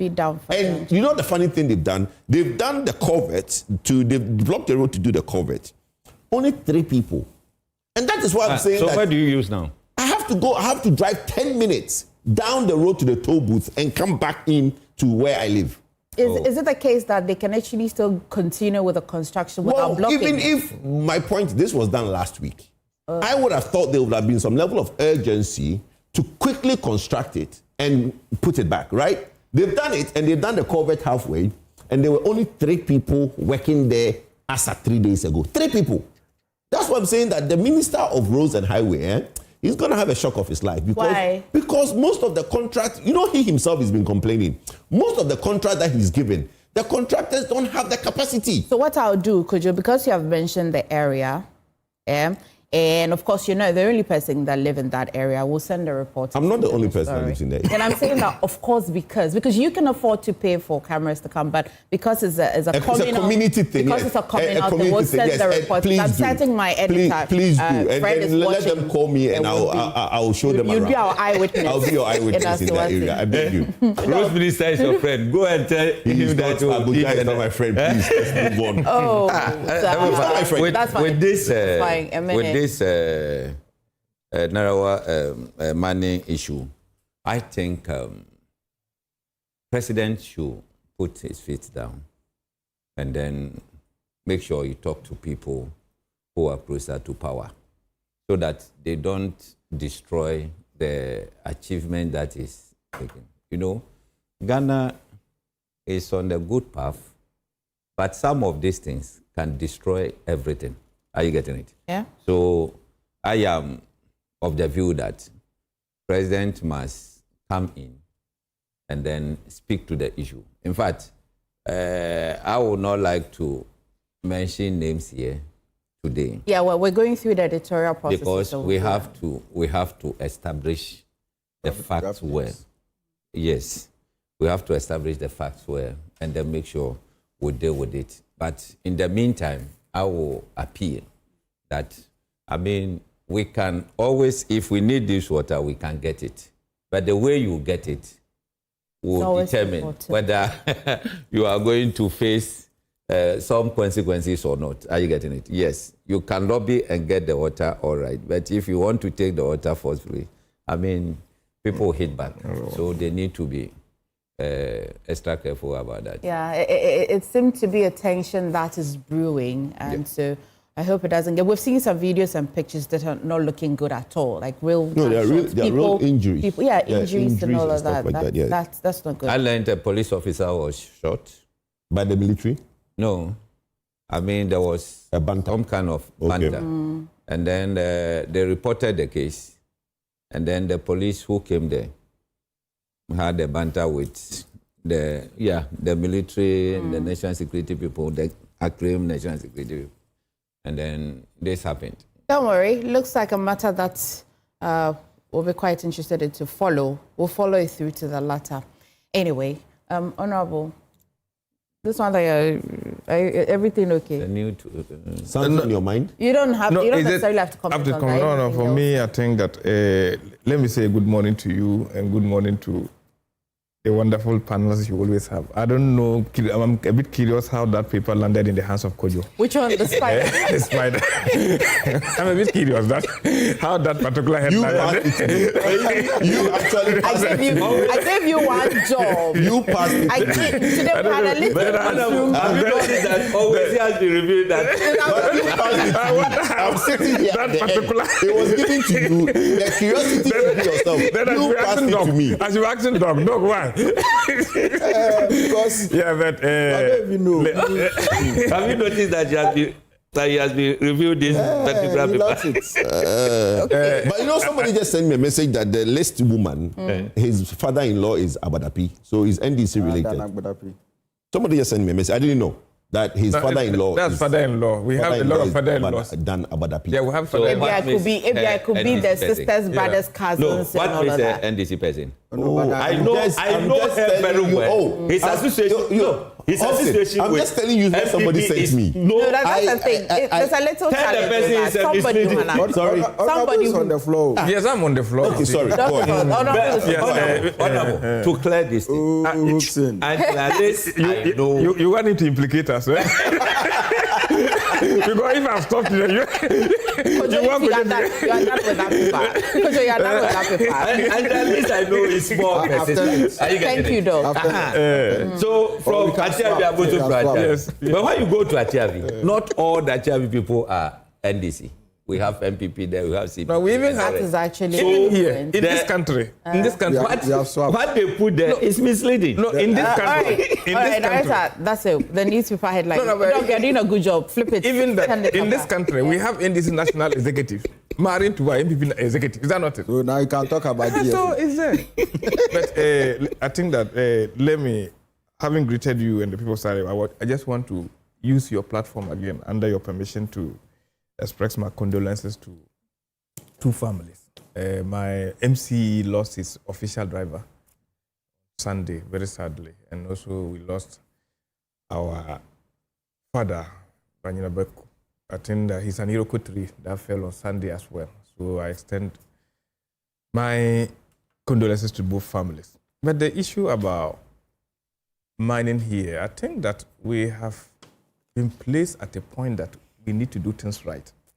To the extent that today we have Ghana being the sieve in the world in terms of gold production and also first in the continent. What I will be expecting from this table is not to have a strong man taking care of one person, but our laws working to favor everybody. And so it's becoming a danger when we think that everything must rely to one person who will take a decision. So to me, going forward, I think that we should try to get it right because this is our natural resources. No matter who is in power, the benefit, the ultimate benefit should be the Ghanaian. And I think that when we have our laws, the laws should cut across everybody. If you are there, the laws keeps you there. If you are getting out, it's because you are going contrary to our laws. But if we have strong people taking over, sometimes we don't normally get it right. So I think that the focus should be, yes, every president, every minister, everybody who is a stakeholder or a player in that industry who has been given an opportunity, let's get our laws working. Let's make sure that no matter how strong you are or how weak you are, if you go according to our laws, you are allowed to do your business. And so to me, that's the angle I want to look at it. I don't want to have that strongman theory where even if you have you are the right person to operate at a place, somebody feels that no, he has the strength and he can come and take advantage of you. No, I don't think that's the kind of country I want us to build. I want us to build a country that all of us can operate. If Koju is working according to laws, it doesn't matter whether his party is in power or not. If his business is run, it should run. If my comes or even that of director or you, we should be able to do business in our country. Foreigners who come into this country trust our process, that there's a stability here. Our laws are working. They can predict the kind of society they are coming to, the environment they are coming to operate. By so doing, the ordinary Ghanaian will have the full benefits of the endowment God has given to us by way of gold and other mineral resources. So I think that's how I want to end. I'll go to Doug. Yeah, so just 1 minute, 2 minutes, no. And one the problem, nebo. It's fine. Okay, Doug, let me hear you. So very good morning to all of us. Good morning. Good morning to our viewers. Yes, I side with Honorable. Benefiting from our own resources is what the legacy that this country can leave for its citizens. And again, I believe in value addition. And so if you could move to the gold sector and then create that level of value addition to help us, that one would be better for us. I think that the president has done well. It was last week that we were talking about Adamus. And what is happening now is that the president has said to Adamus, go and sin no more. So the question that you asked me last week about the discussions, the negotiations and all that, that is exactly what the president has done. And so this issue about Narawa, which Kojo and director has spoken about, I was just reading about it. And then I would also make a direct appeal to the president that the courtesies that has been extended to Adamus should be extended to Narawa. And Untumi. Oh, so Untumi's concession has been taken over. But if the guy is in prison, what concession again? Oh, okay. Okay, so But you were arguing that it is Akonta mining, not him. So maybe yes, but Akonta whichever mining way is we different. do, So he's Akonta- saying that some courtesy should be extended. So we are also saying that if you are extending it, then clemency should basically go throughout. Exactly. Because Akonta mining is also an indigenous Okay. So, you see, when I saw the picture on the screen, I think that I was a bit baffled. And I don't really get it when it appears that the military is being used to, as it were, take over, a concession that belongs to an indigenous Ghanaian company. If there are wrongs committed, I think that the best way is to have a discussion that as it has been done to Adamus. I also believe that, like Director indicated, if there are people in authority, if there are people who are related to the president, if there are people who are strong men within the NDC fraternity, I think that these people should be called to order.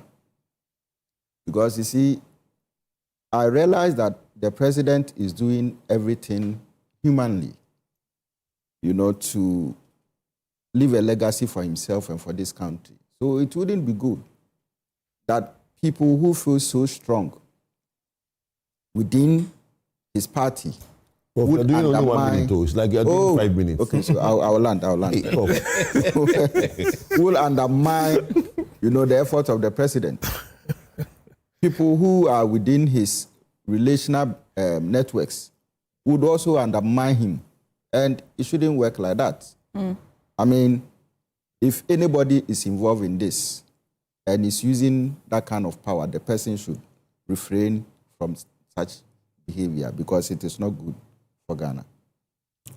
Thank you. Kojo is assisting me this morning. I like it. He's doing a good job. Yeah. Okay. You should make me your timer, so I have the time. That would be nice. Yes, I should have the time. You'd have to overcome the temptation to overgo your. Yes, I like that. So yeah, I like the role. Please take it. Okay. So gentlemen, a very related matter. Just yesterday, the Ashanti Regional Minister, Dr. Frank Amakuhene, has disclosed that at least 23 people have died, including 11 children. They've died in abandoned illegal mining pits, popularly known as Galamsey pits, in the region, the Ashanti region only. And unfortunately, or sadly, we only have discovered 19 bodies so far, or retrieved 19 from the pits, with remaining 4 still trapped underground. And he was saying this during the commissioning of a new ultra-modern office complex of the Minerals Commission in Kumasi. These are real human beings. Can they trace and they get the person who did that? Well, are you getting it? Yeah. You see my position. One person's action has taken these lives. Are you getting it? Let me even go aside the poisoning that we are eating. So we allow people to kill us. Then they go free. Instead of eliminating them so that we have our life going on, we just allow them to do whatever they want. However, if to kill is, not allowed, why can't we break their legs? I have seen it. You meet them, you break their legs. Then they should crow and then go and do the Galamsey again. You see, this fight against the Galamsey, I see it as a joke. We spend money on our military people. They go every day in and out. But nothing better is coming up because we are not taking the right action. If we want to stop it, let us go further. And then stop this romance we should stop it. Then it's better the military will keep them in a Bema camp so that, they can also take some kind of rest than spending money on them and still they are killing us. Why? This is just one pit in the Ashanti Regional, just one. Imagine that there are, we don't know yet, but imagine there are other pits, and if one pit can take 23 lives. In fact, there are 4 trapped in there. You see, I can barely... Emefa, President must ban mining for 1 year. Let us, but to work. If we want to do it, it will work. It will not. Oh. Like mining generally. Small scale mining. Small scale, galamsey, all of them. Let us leave the giant because they don't break our environmental rules. So that for that 1 year, let us do reclamation. The boys that we are using, they are doing the galamsey now, we'll use them. If a day they give you 100 cedis, government can decide that, okay, you are going to plant tree, I'll give you 150 cedis a day. Are you getting it? Mm-hmm. So by the end of the year, we can recover all these degraded lands. Mm. And then by so doing, we can also heal the water bodies. By a year's time, you will see all our rivers clean. But if we go this way, that, 9 months. Look at the time they started, and still the thing is getting worse. But I think that we have to situate the conversation here. What happened here is children and somebody, because my worry is even the minors involved, because out of the 123 people, they said there are 11 minors. Mm-hmm. That's my worry. That's there are 23. 23, yeah. 11 minors. 11 minors. Yes, yeah. That's the worry. But the truth of the matter is that, Director, you know, some time passed in this country, these areas, even government officials or even military couldn't have gotten there. Doesn't matter. It matters. Honorable, doesn't matter. Today, listen, I'm just making a point. I think we've gone past. No, listen, I'm making a point, and it's very important. Take out the sometime past and make that statement. Take out the sometime past and make that statement. In this country, history tells us that even our forest reserve at one point became a danger zone for even government officials to go there. Today, we are told that yes, all those people those places have been taken over, but we have mining places that are of danger to our people. When we have our people leaving schools to go and mine, that's another leg of it. Let me even situate it better. Good. So 23 lives have been lost only because they were on their way to farm.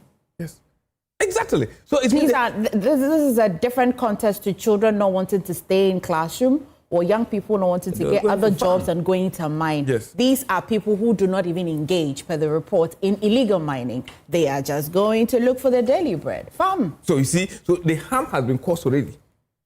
That's what I'm talking about. So it means that if you go and find out the pit that is there, it's not just today. Mebao, is it that when there is an abandoned pit, it is covered, you won't see, like... usually, how does it look? Water has collected. Yes. Exactly. Seriously. That's it on your screen. So this one like this, there's like a hole under it. It could be. It could be. Yeah. I mean, this is the one that we're okay. Well, yeah. So like this, no. You want to cross to the other side. Yes. Then you step in, then that's it. You see a footpath around. Yes. So when you are with, then you sink. That's how it is. But those dangers are there. So we need to interrogate that story. We need to interrogate that story and look at it. Because it's difficult for 23 people to just walk going like to the farm and all 23 get drowned in the pit. We should interrogate that story. It is possible. I would be very surprised. It's difficult. In fact, I would be very surprised, that the Ashanti Regional Minister in his enclave, because this doesn't look good on you, the minister, because you're superintendent that area, that he genuinely will make such a statement. No, I'm not saying he's lying, but he's doing a third party reporting. Yes. He wasn't there. He wasn't there. I mean, he's part of the that's fine, but I'm saying that whoever is a reportage. Go there before. Security Council. It's reportage. What I'm saying is that in our own, let's walk it through our head. 23 people, let's say they are the report doesn't suggest it happened at a go. Well, 23 people died over a period. Yes. But you didn't say that. No, let me read it. So it's not like they were working in a group. But so what? There's a pit that is taking life. Let's read the story. Let's read the story. Good. The Ashanti Regional Minister, Dr. Shall I disclose? Let me just move that. Has disclosed. Emefa, listen. This is it. 23 dead at an abandoned illegal mining pit in Ashanti region on their way to their farm. Yeah. So it didn't occur at separate times. It's the same time. The same time. No. On their way. You understand? Okay, so that's where the story becomes problematic. You understand? Because it will be difficult for 23 people working together to a farm all die in the same pit at the same time. Because even in your cultural setting, how many have you seen 23? 3 people. When I was young, I was following my grandma at the same time. No, at the same time. That story needs to be investigated. Emefa, you have not lived in the village. No, but it will be difficult. Even 23 people are going. It will be one logo line. Yes. Right? In that one logo line, let's say the first 5 days. Yes. That be. I don't one logo line. No, you say. If we be now. At the partner say because I say yes, I no pay ko bon ko for some message. Yes, but I'm saying that when you are going, there is a leader and everybody follows. Yes. Nobody is not walking 23 people. Everybody follows one logo line. So what I'm saying is that even if let's assume that the first 5 got trapped in there, what happened to the you think they ran away? No, but I'm just saying that it's not feasible in our mindset. So let's walk through the story. I do not accept the meaning of this story as between people dying at the same time. Let's look at the scenarios. Okay. Different scenarios that can happen. Yeah. Okay. Assuming a father is leading or a mother is leading and the person is trapped. Some other people may want to come and help. Yes. They also get trapped. Yeah. All right. So it will lead from one. Where will the children come in? Where will the children come in?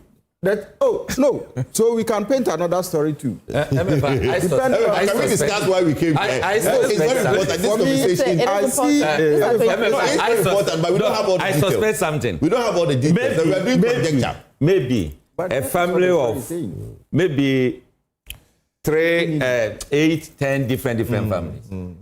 Maybe 3, 5 people going. It happened. Those coming may not know. Does this paragraph make it any better? He said most of the victims were residents who fell into uncovered mining pits while using routes leading to their farm. They didn't say one route. Yes, so it's multiple incidents. So no, that's what I'm trying to remember. No, but you see, the story is trying to make it look like there's one pit that claimed 23 lives at the same time. That's the story you read. But when you check, when you look at the pictures, one pit, but there are different footpaths around it. Yes. So some people may be using one path, another no. Yeah. And you see, we are in a raining season too. Yes.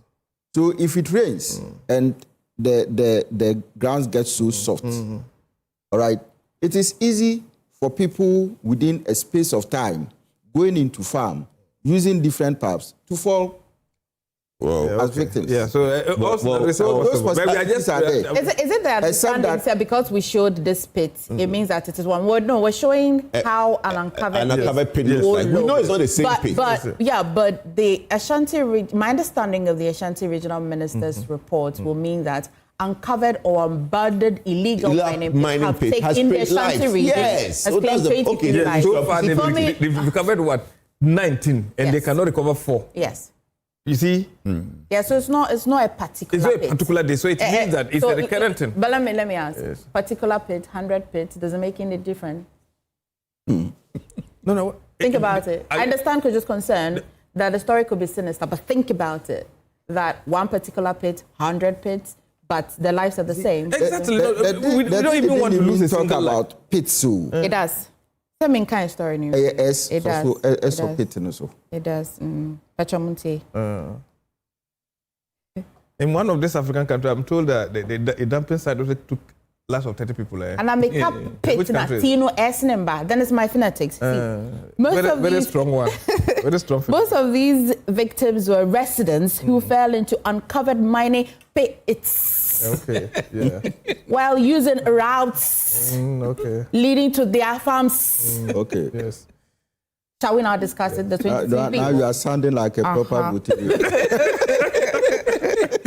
Yeah, so it's not one pit. He's giving a reportage of the situation in the Ashanti region. It's a cumulative report, right? Okay, so do you want to now make a submission? No, you see, it still stands. That is why we think that all these pits that have been created, reclamation should be our focus.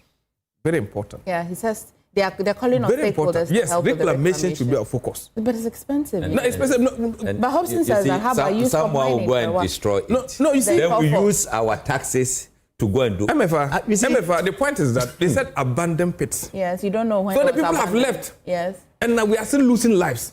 But he's saying that for us not to continue this route. No, the point is that he's saying we should stop mining. Yeah. And I'm saying that where the people are losing their lives, there's no mining going on again.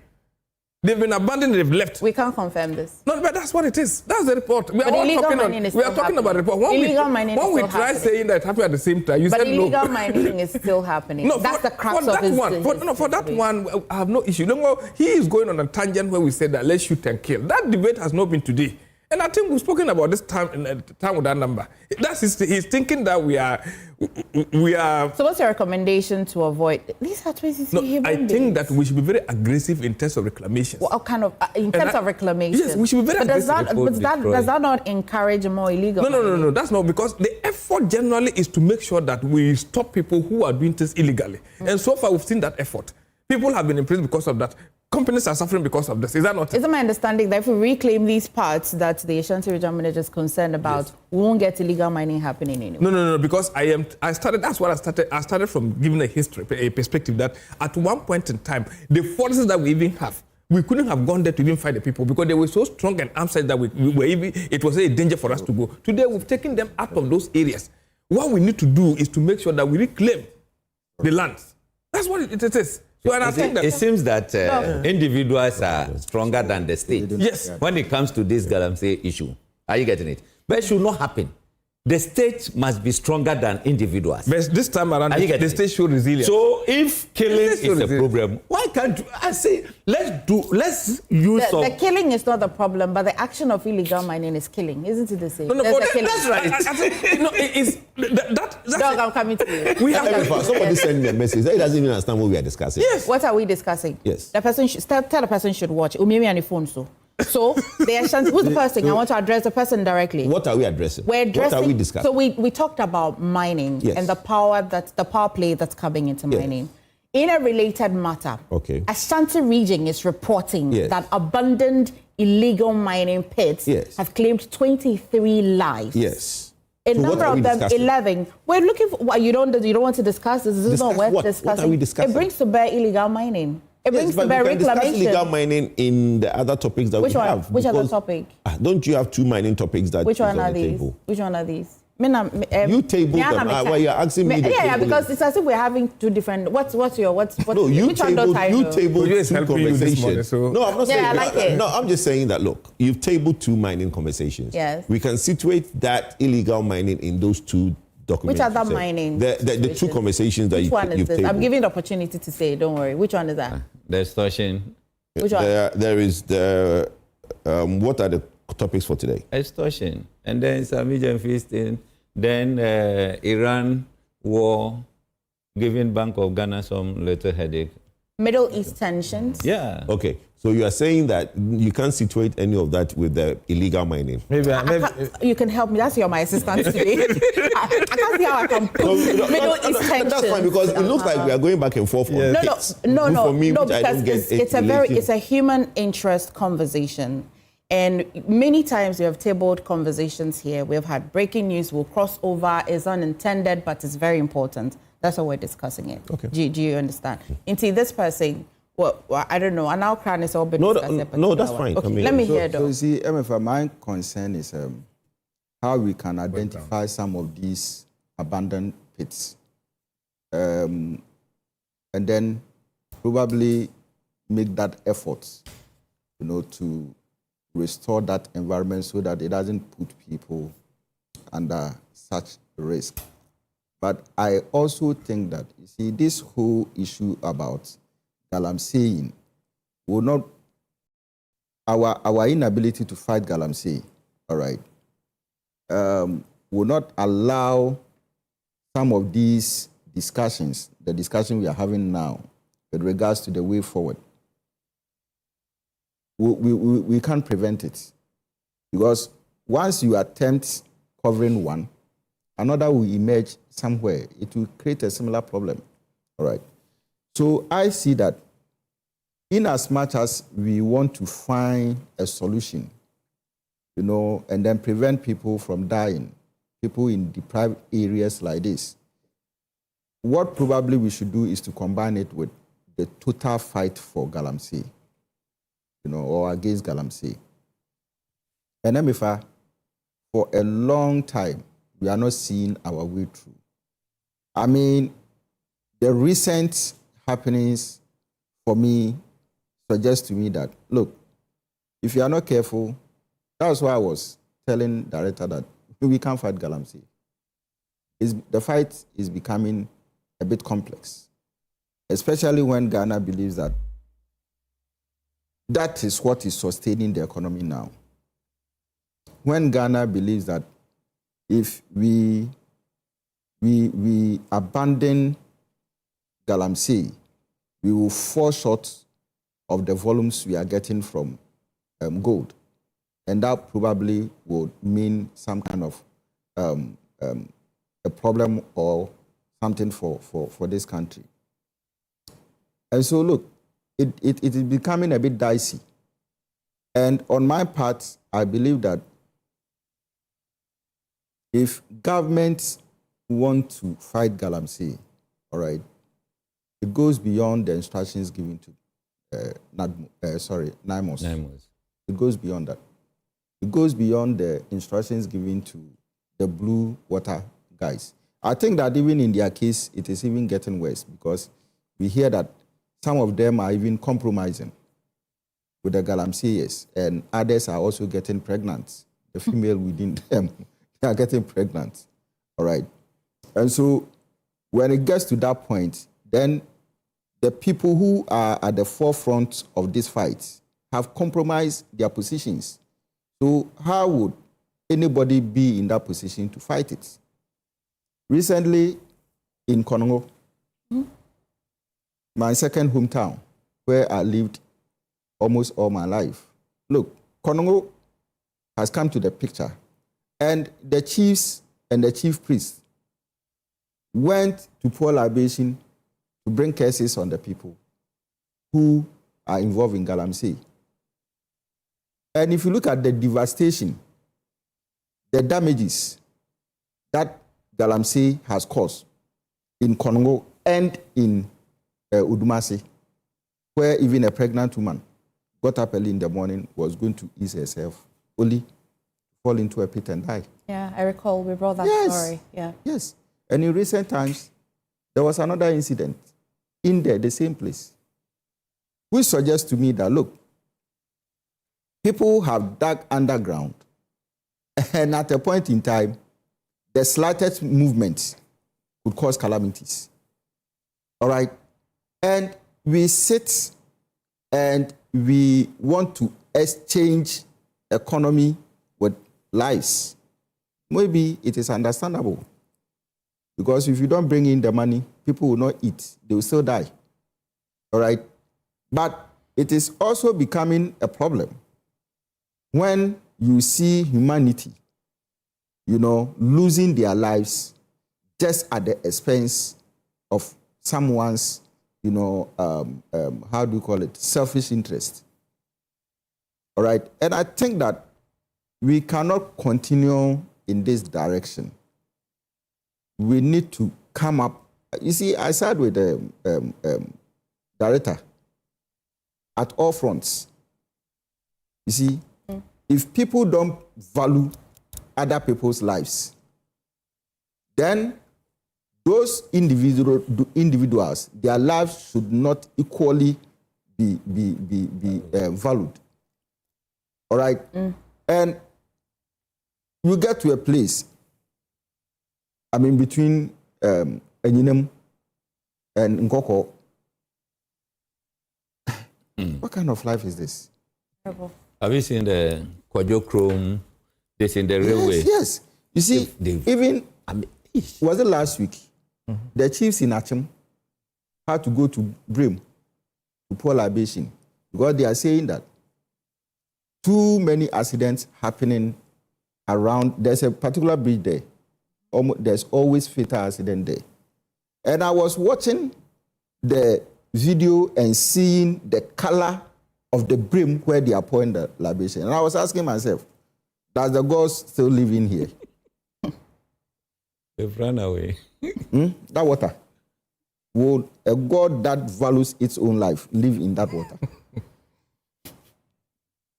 You see, I think that we need to get serious. Not as government or not as president, but the very people who also own the communities. We need to get serious. Understand. Let me go to Kojo. Let me just take your comment on this one, then I will move to the tensions on the Middle East, as we're understanding that it is putting some pressure on our reserves. Okay. I think, look, this Galamsey issue in terms of illegal mining and the closing of pits is to do with resources. Okay. If you want to reclamate, if you want to do reclamation, you need money. One of the things that could have happened is that when the MPP government bought these equipments for the districts, right, those machines could have also helped the districts in areas when it's not doing any road maintenance. It can also go a long way to do some reclamation work because they're earth-moving equipment, right? But guess what the machines are being used for? Some districts are using the machine for Galamsey. Yes. There are reports that some of these machines, the drip machines, are being used for Galamsey. So, look, I've said it on this platform time and time that the two main people who are key in the fight of Galamsey or illegal mining reclamation at the grassroots will be the chairman of parties and the MCE or DCE. They are the key. The chiefs are the next leg. Look, I went to my cocoa area, which is, what do you call it, Ahafo, right? And in that whole area, there's no Galamsey. No Galamsey in the whole area. Do you know why? That's nice. Because the chiefs have made it a point that it's not welcome. In the whole of that Ahafo, I am free. No, I am free. In the whole of that, what do you call it? The name, it will come to me. But that whole area, there's no Galamsey. The cocoa in that area is flourishing. Because yes, all that, the chiefs have made it a point that, look, it's not welcome. So, look, the chiefs have a role to play. I know people who land, they've insisted that they will not allow it. And it's difficult. See, if you don't allow somebody onto your land, the person cannot force themselves onto the land. So, it is something that, one, if we need to find the people who did this digging, we can find them. Because somebody gave them permission to come. Somebody in that locality know who dig that pit. These are not scientific calculation, Emefa.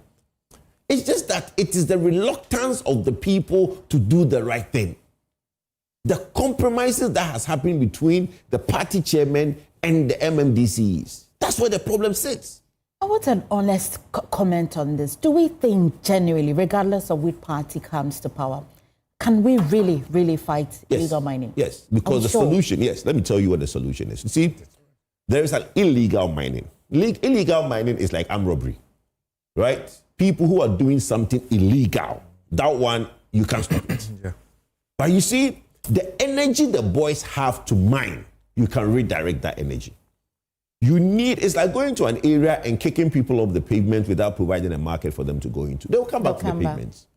You need to provide an area for mining.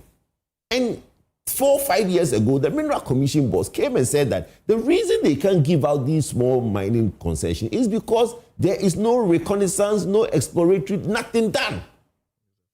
So we need to spend a lot of money in reconnaissance and initial exploratory exercises to earmark an area and redirect the energy. Then when you've redirected that energy, then you can fight the illegal people. That's the key. When you don't do that, look at the pictures that we see. It's difficult. Because when somebody knows there is gold, it's difficult.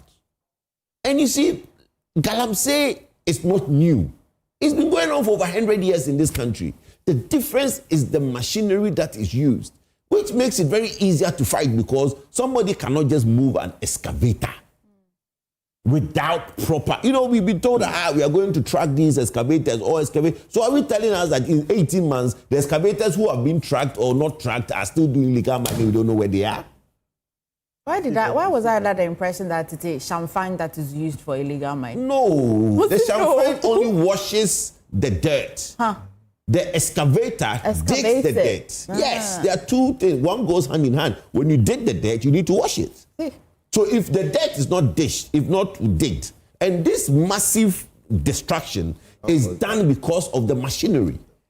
In the past, when I am free and uncle. When we go to visit my uncles, they will come from the farm with bottle. Then they wash it at home small. Because they know there's gold there. But they can only do galamsey into sacks and bring it home. They were not using machines. There was no machine at that time. It was just assault and cutlass that you were using to now dig these things. So the destruction was not as huge.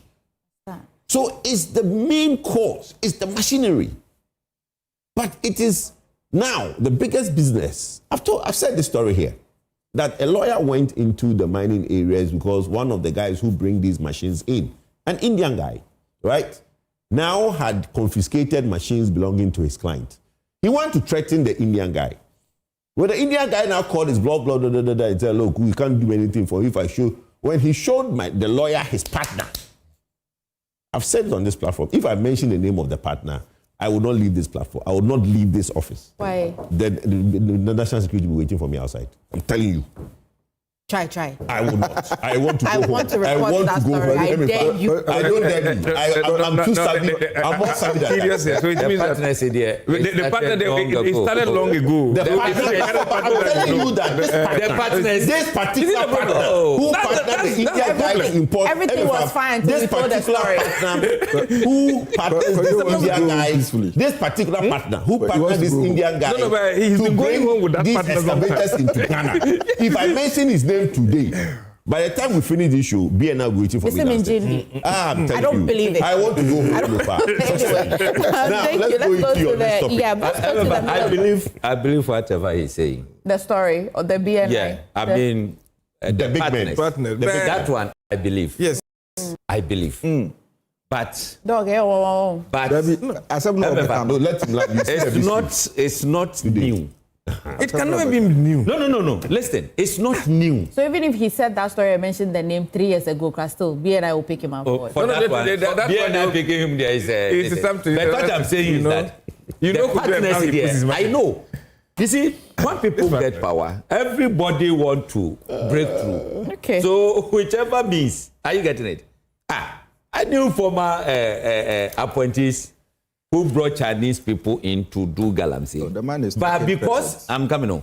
Because he's talking present tense. Listen to me. Dog, why are you not interested? You are you are a historian. Are you getting it? I know why people. I know people who brought in Chinese people to do galamsey. But Emefa, why is my video and other things? When I mention the name, I'm called. It doesn't mean that it does not exist, though. But what is the concrete evidence that, this is the man who brought this Chinese person? I don't have that concrete evidence. But we know that is going on. Okay, let's talk about the gravity was obvious. You see, I'm too savvy. I understand that.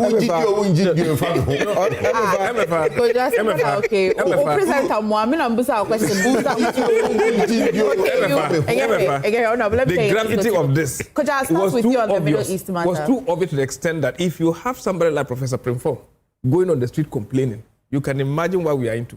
That's right. That's a fact. So far, Honorable is the only person who has mentioned him.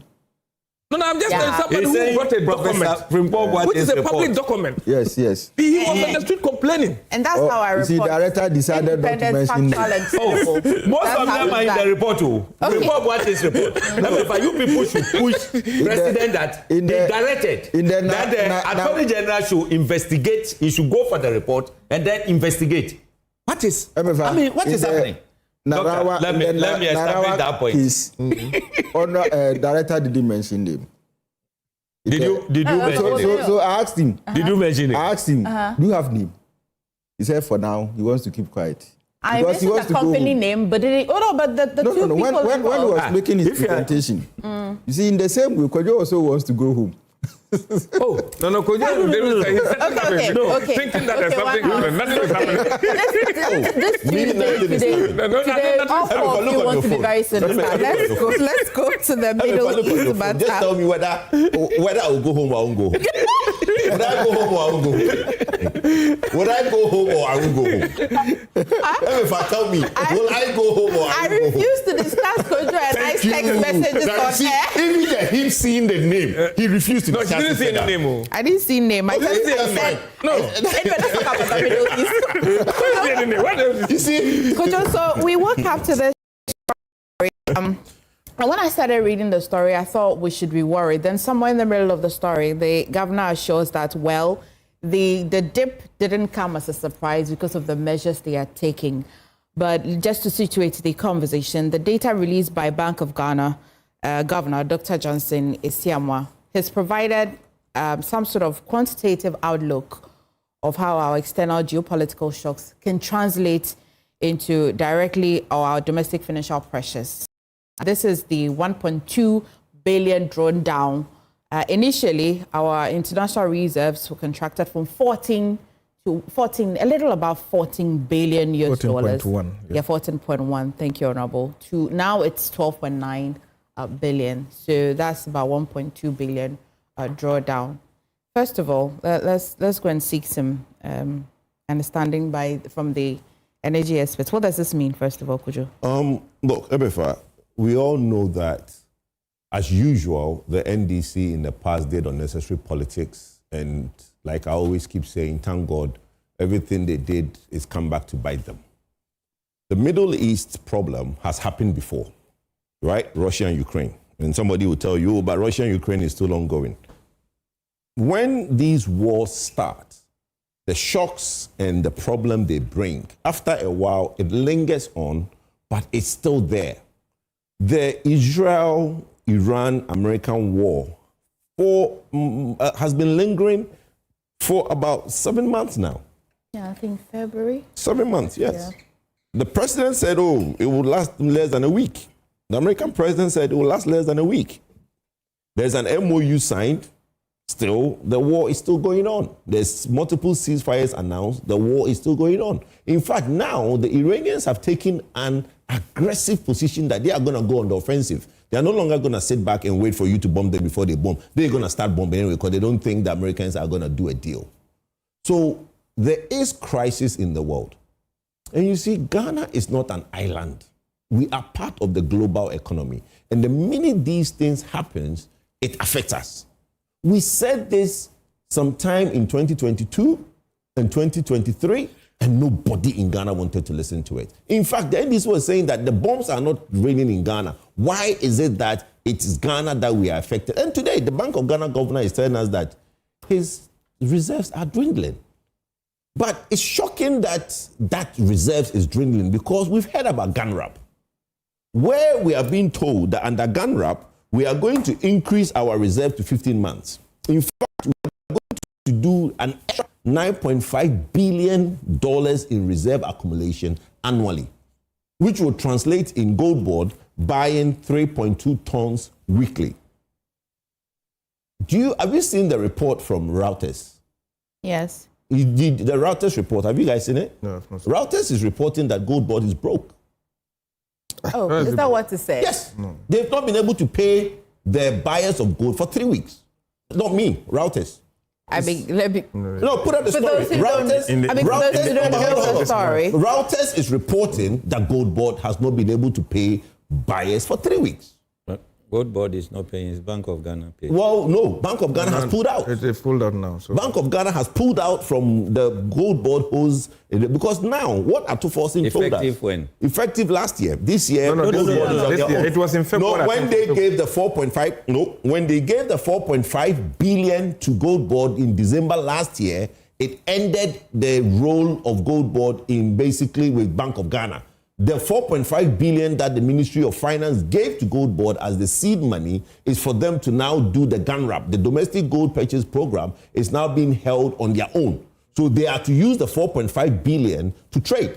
But the problem I have, and the question I asked Sami Gyamfi and Honorable Akufo-Addo is very simple. If you want somebody to accumulate you want somebody to accumulate 3 billion, you want somebody to accumulate 3 tons, right? I'm just getting ahead of myself. Yeah, that's fine. You want somebody to accumulate 3 tons a week. That means that person needs a buffer of about 13.9 billion Ghana cedis. $13.9 billion. 13.9 billion Ghana cedis. So if, let's say, every 2 weeks, let's even say that he can't buy the 3 tons a week. He's going to buy it every 2 weeks. He needs a buffer, money that he's going to use to revolve, about 13.9 billion. You've only given that person 4.5 billion. So even if he's able to buy and sell within 1 week the gold that he has, it's still short of the reserves that you need. So it's surprising when the gold board, the governor, is saying that our reserve is dwindling, when there is a policy in place from somewhere March this year to increase our reserves. It tells you that there's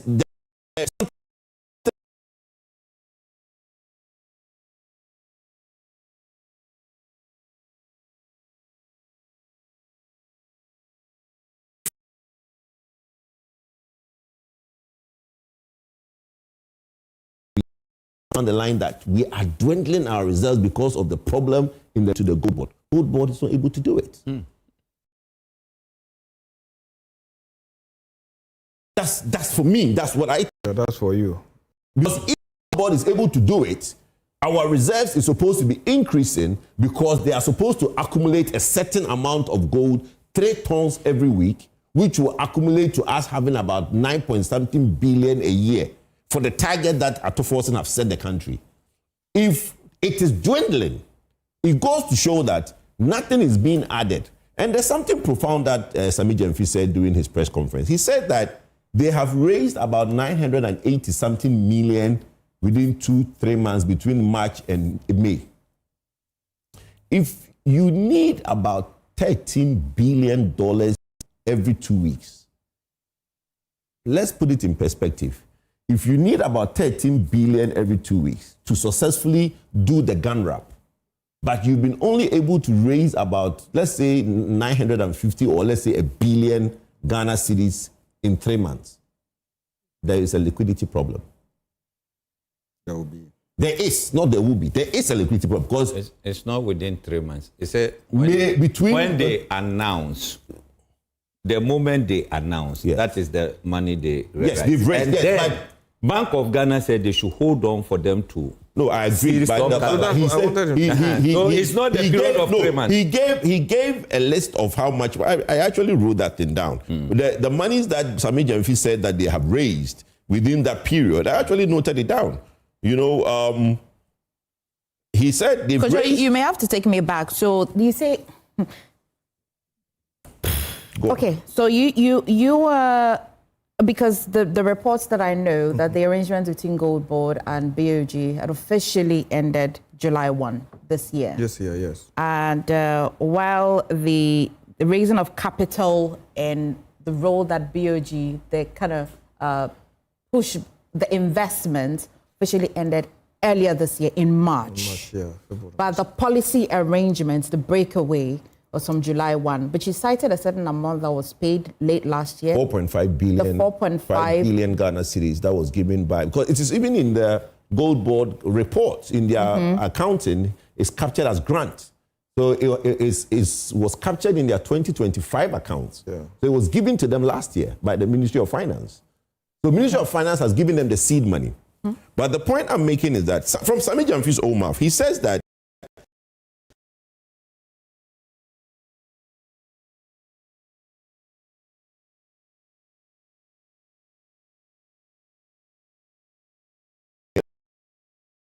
they are trying to do some money sourcing, about $450 million to do sales in terms of sourcing of money. The point I am making is that if you look at the role that Honorable Akufo-Addo has given to Gold Board, trying to accumulate 3 tons a week to be able to achieve that 15 months of cover. And we are being told today by the Bank of Ghana that our reserves is dwindling because of this, the shocks in the external shocks. It tells you that the rate of growth of our reserves is not happening. There's a decline. Because if somebody is giving us a certain amount of money every week, for nothing at all, it shouldn't change. So let's even say the Bank of Ghana exited in July. July, August, September, 2 months. Right? How much has the Gold Board program contributed to our reserves? So look, we need to relook at this whole thing again. Because if not, for me, I think the financing of Gold Board is a problem. The 4.5 billion given by the Bank of Ghana is woefully not enough, especially if you want them to do 3 tons a week, which is what GanRap talks about. 3 tons a week works out to be about 13-point-something billion Ghana cedis. That's how much you need to buy 3 tons every week. So there's a problem. And somebody needs to look at it and let's go. But for me, I've always said that car are not in accidents. Right? The government is telling us stories that is not reality. And eventually, as time goes on, we are beginning to see the reality. The Bank of Ghana says one thing, the Ministry of Finance says the other. And as time goes on, you realize that we will converge at the point where Kojopoku, I told you so. Because the economy is not doing well. We keep saying the economy. You see, you keep arguing. And the only reason you argue is because interest rate is low. Inflation is down. Dollar is doing... Look, the dollar is doing seesaw. Right? Okay. A lot of numbers have been thrown at me. I'm trying to absorb all of it. But let me come to you, Honorable. Oh, my God. If I put together the report by Reuters, and also... But confirm to them the Reuters story that the Gold Board is broke. I mean, it's a story... No, it didn't say it's broke. But if you can't pay your people, what, are you not broke? I mean, the report that you're being firm on, right? You're staying grounded on, though your feet is not hurting. Stay on it like that. Don't make inferences. Yes. It didn't say that Gold Board. I can't see how an institution that made surplus, according to the Auditor General, will be broke. I cannot also, because Gold Board has not responded to these routers, but just for your information, no, routers, they did here's respond. what... They said that the reason they've not paid is because they have further checks and securities before. What is the response? I don't have the report, response. it captures the response. Okay, the response itself by Gold Board. No, but the reported by Reuters report also captures the response from Gold Board. So, it mentions somebody's. I'll send you the story. I have the Reuters. We have 2. Which one is this? The Reuters. There's only one Reuters. We have one router. This is the second time. No, we have one router. Maybe something I should look at. I see that because there's only one has always been. This one is Dakar Reuters Dakar. And it's why I didn't leave the conversation. No, this is Dakar. This is Reuters Dakar. Here. It's Reuters Dakar. It says August 24th. The guy is Dakar. They said they haven't received their funds for 3 weeks. If the report by Reuters is anything to go by, they said 3 weeks. Dakar. And yes. when I saw the story as well, it didn't come to me as alarming yet. Yes. It didn't come to me as alarming yet. Yes. Because when I take the Auditor General's report and I juxtapose it with this, I can just go to bed. But Kojo is bringing our attention to something, right? But if Gold Board says that they're doing some verification and all of that, I don't know the kind of verification they were using at first that needs to be now verified again. But let me hear from you. The Bank of Ghana report that says that the 1.2 billion that has shrinked, they don't find it alarming. They don't think it is alarming yet. They said they have robust systems. The leadership of BOG says that. I mean, they're saying this is not to send shivers down our spine. But Kojo says that this is just they're being generous with their words. Emefa, I have a chorus every time I get this opportunity. No, I keep don't telling sing you it. that. If you sang it before. No, I keep saying that all Ghanaians need is candid leadership. Just be honest with them, state the situation as they are. Put Ghanaians in the known. And I think all of us agree that you put a roofing on your house because you know the weather is not always the same. We can have rainy and sunny days. And that is why we brought this reserve concept. Before it started from weeks, it came to 2 months. We moved to 5 months. And even audaciously, we are looking for what? 15 months import cover. It's a build-up. And at this period, everybody knows, and the energy expert among us here, Kojo knows very well that we are not in the good time. We are not in good times. What do you mean? We are not in good time regarding what the volatility in the energy sector. Clearly, what is happening between Iran, Israel, and America, we all know. But what the signals being given to us as Ghanaians that yes, the actions out there, global actions out there, is hitting us hard in this country. But thank God, we are prepared for it. That's what it is. We have been hit hard, but thank God we are prepared for it. Yes, before we didn't even have where to lay our head on. Today, there's something that we can, and we've told you that a part of it has been dwindled because we want to keep the economy moving. And I think that it's just a caution. It's just bringing all of us to come to the realization that yes, something is happening. But Bank of Ghana is not sleeping over it.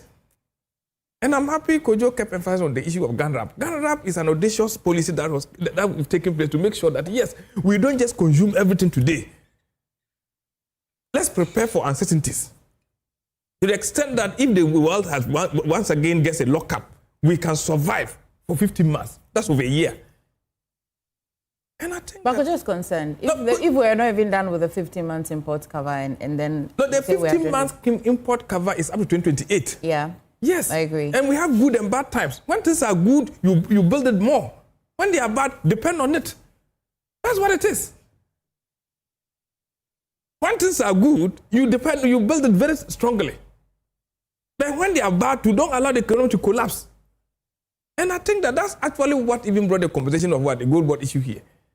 And we are talking about gold board not being able, as per the Ratos, I have not gone through the story. But clearly, we are told by the one who is leading gold board that no, they are more than prepared to take up the challenge.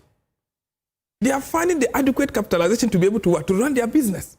Because all of us came into this country and were bombarded with issues regarding losses, of which we are tired of talking. We are tired of talking.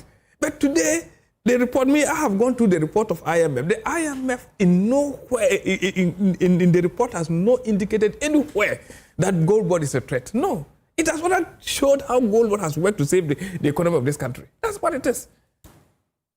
And I think that, once again, once we are aware of this, we'll be a bit cautious. We'll be a bit disciplined. We should know where to save. That's what it is. And believe me, that the president and his team are very much aware of where we came from. And the conversation that the economy, we are only touting the goodness of the economy because of inflation, it means everything to every Ghanaian and business person who is running here. It means everything.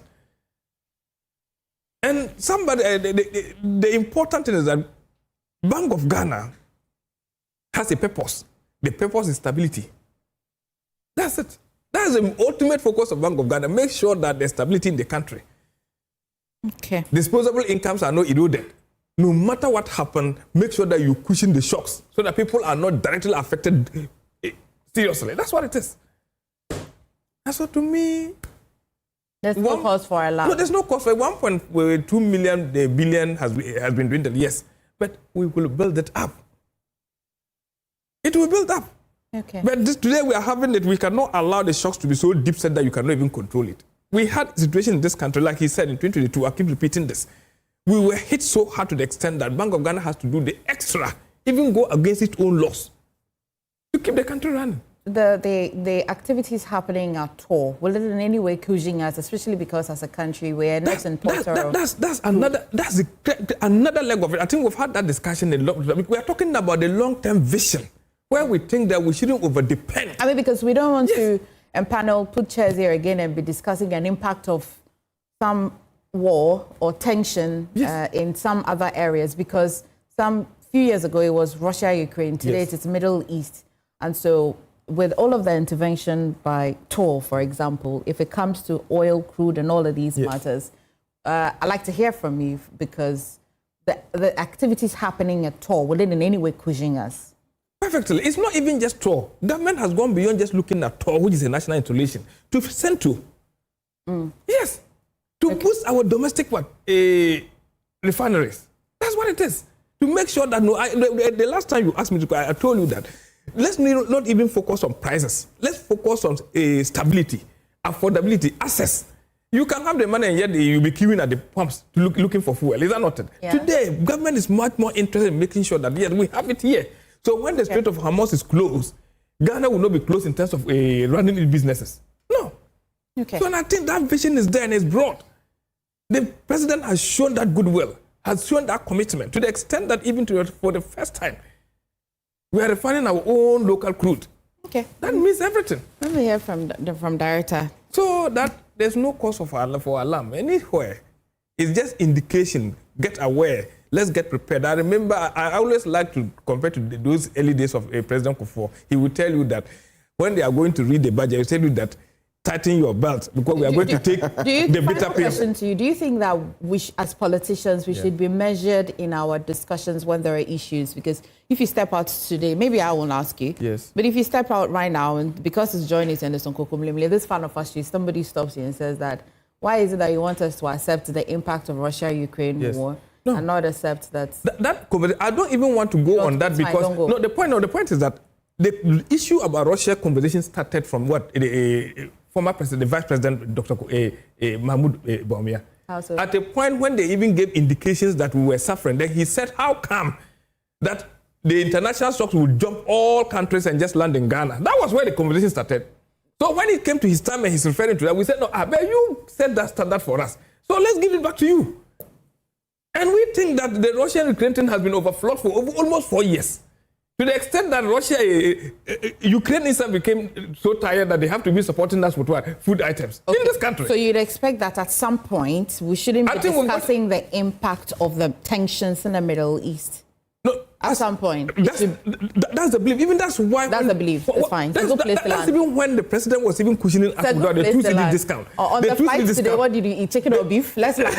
No. When the president was even cushioning us with the 2 cedi discount, the president was giving us with a timeline, believing that it will be 1 month. Because we believe that we don't have to overhype. All I'm saying is that Kojo drew our attention. The tension started about 7 months ago. Today it's 7 months. The Russia-Ukraine war started like that. Yes. 1 day, 2 days, 1 week, 1 month. Then it became a period, which you are concerned. But I think that at the point we wouldn't be overflocking it because my prayers against Kojo's prayer that should prolong and nothing that should end. I had a pilot today catch him and said, sit down and fasten your seatbelt and let's land. Oh, we have stubborn passengers too. Your head will hit this one. Okay. We have stubborn passengers. Emefa. Yep. There was a time when you need a wake water that you are not getting. It is because of Russia-Ukraine war. Director. Yeah. You want Gary, you are not getting it. Has there been ever a time when nobody can get a wake water in Ghana? Yeah. Where were you? Who wanted a wake water they couldn't get? Are you listening to me? No, I'm not. You made a statement that there was a time when people are looking for a wake water and they are not getting. When? You should listen to me. Organize your thought, you get me. Are you getting it? Anything that we need, Russia, Ukraine. That's what people were speaking against. Are you getting it? Today, Russia, Ukraine is very intensified. But still, we don't hear that, because of Russia, Ukraine war, we are facing this or that. This Middle East issue, we all know that the whole world, about, if not all, 50% depend on their oil. So anything that will happen there will affect those people. And one time someone asked, Oopsie, GDP no cry ayedian. Are you getting it? We are talking about international reserve. However, what is international reserve? Are we not talking about our foreign currency that we have to cushion us when there is a problem? Now, we use this because we also do import. When people want to import things, they need this. All of it in foreign currency. That's right. So, because we import a lot of our fuel from outside, I mean, we push in more for us. That's why it's affecting our reserve. If it's rice and this tomato paste, whatever, I don't think it will hit us too hard like this. We actually import. Yeah. But because of the fuel, are you getting it? That's why you are going there. And luckily, the rice tomatoes won't pass through the Straits of Hormuz. Yes, it will not pass through. Are you getting it? So all I can say is that, look, it is not alarming, as you said. No. All we need to do, what are the remedies? Number one, we protect our reserve. How can we protect it? Now, we depend on gold, cocoa, and things. For cocoa is a bit down, and the gold is going up. So we need to that whatever we get, we build a instead of maybe saying that what is the term they use, intermediation or whatever. Are you getting it? So that they push more money to the commercial bank for this and that. Let us focus, burden the reserve. And then we pay attention to import of our oil. Not every commodity. That I'm going to import pepper, then we encourage it. I'm going to import this. Speak to Honorable Derek. Yeah, and the two of us, so that our tastes and preferences can also change. In terms of the oil, he says that let's focus more. Oh, yeah, in Ghana. Importation of it. Yeah, that's what we are doing. It's a scaling up system. We are scaling it up. I'm saying that we cannot avoid it. Yeah. Shell, Total, and the rest, they will bring their oil. They all depend on this forex. Are you getting it? So let us see how we are going to cushion them and make sure they get it come. But if TOR is also working well, and then we make sure our oil here will not export all, I mean, we take our own thing and then do it here, I think it is going to help. So we look at how we can protect the reserve. Then, Ghana's good, we should take advantage of it. Now that we have seen we can get every peso, every dollar that we export, then we should not lose guard for smugglers to take advantage. Are you getting it? We need to tighten every corner and make sure it's just one source. Why am I saying that? For some years back, if, let's say, 10 tons or 5 tons of gold leave this country, the monies that we get may not even up to 1 ton. Why? Because people smuggle the gold and they don't bring the money back. Like I was going to say something, but... No, don't say it. MFS, yes, so don't say it. The people want to go home. When I say you, but he's not scared. He's been there before, so you can say it. You say it. I'm not scared. It. Yes, say you it. Push me to. You see, I don't want to. No, don't go there. No, say it. Are you getting it? He wants to go home. MFS understand that. But he's been there before. I was watching a video of him when. Where is that day? He has told when he was trying to tell him, stopping him, people. He said, I'm speaking to my lawyer. Why are you trying this? Why do people have got me? You see, he's afraid though. Are you getting it? You see, I mean, at times people will travel and then they have gold in their traveling bag to go. This time around, you cannot do that. Now, Gold Board must also tighten its security at the airport, especially at the central screening point. Are you getting it?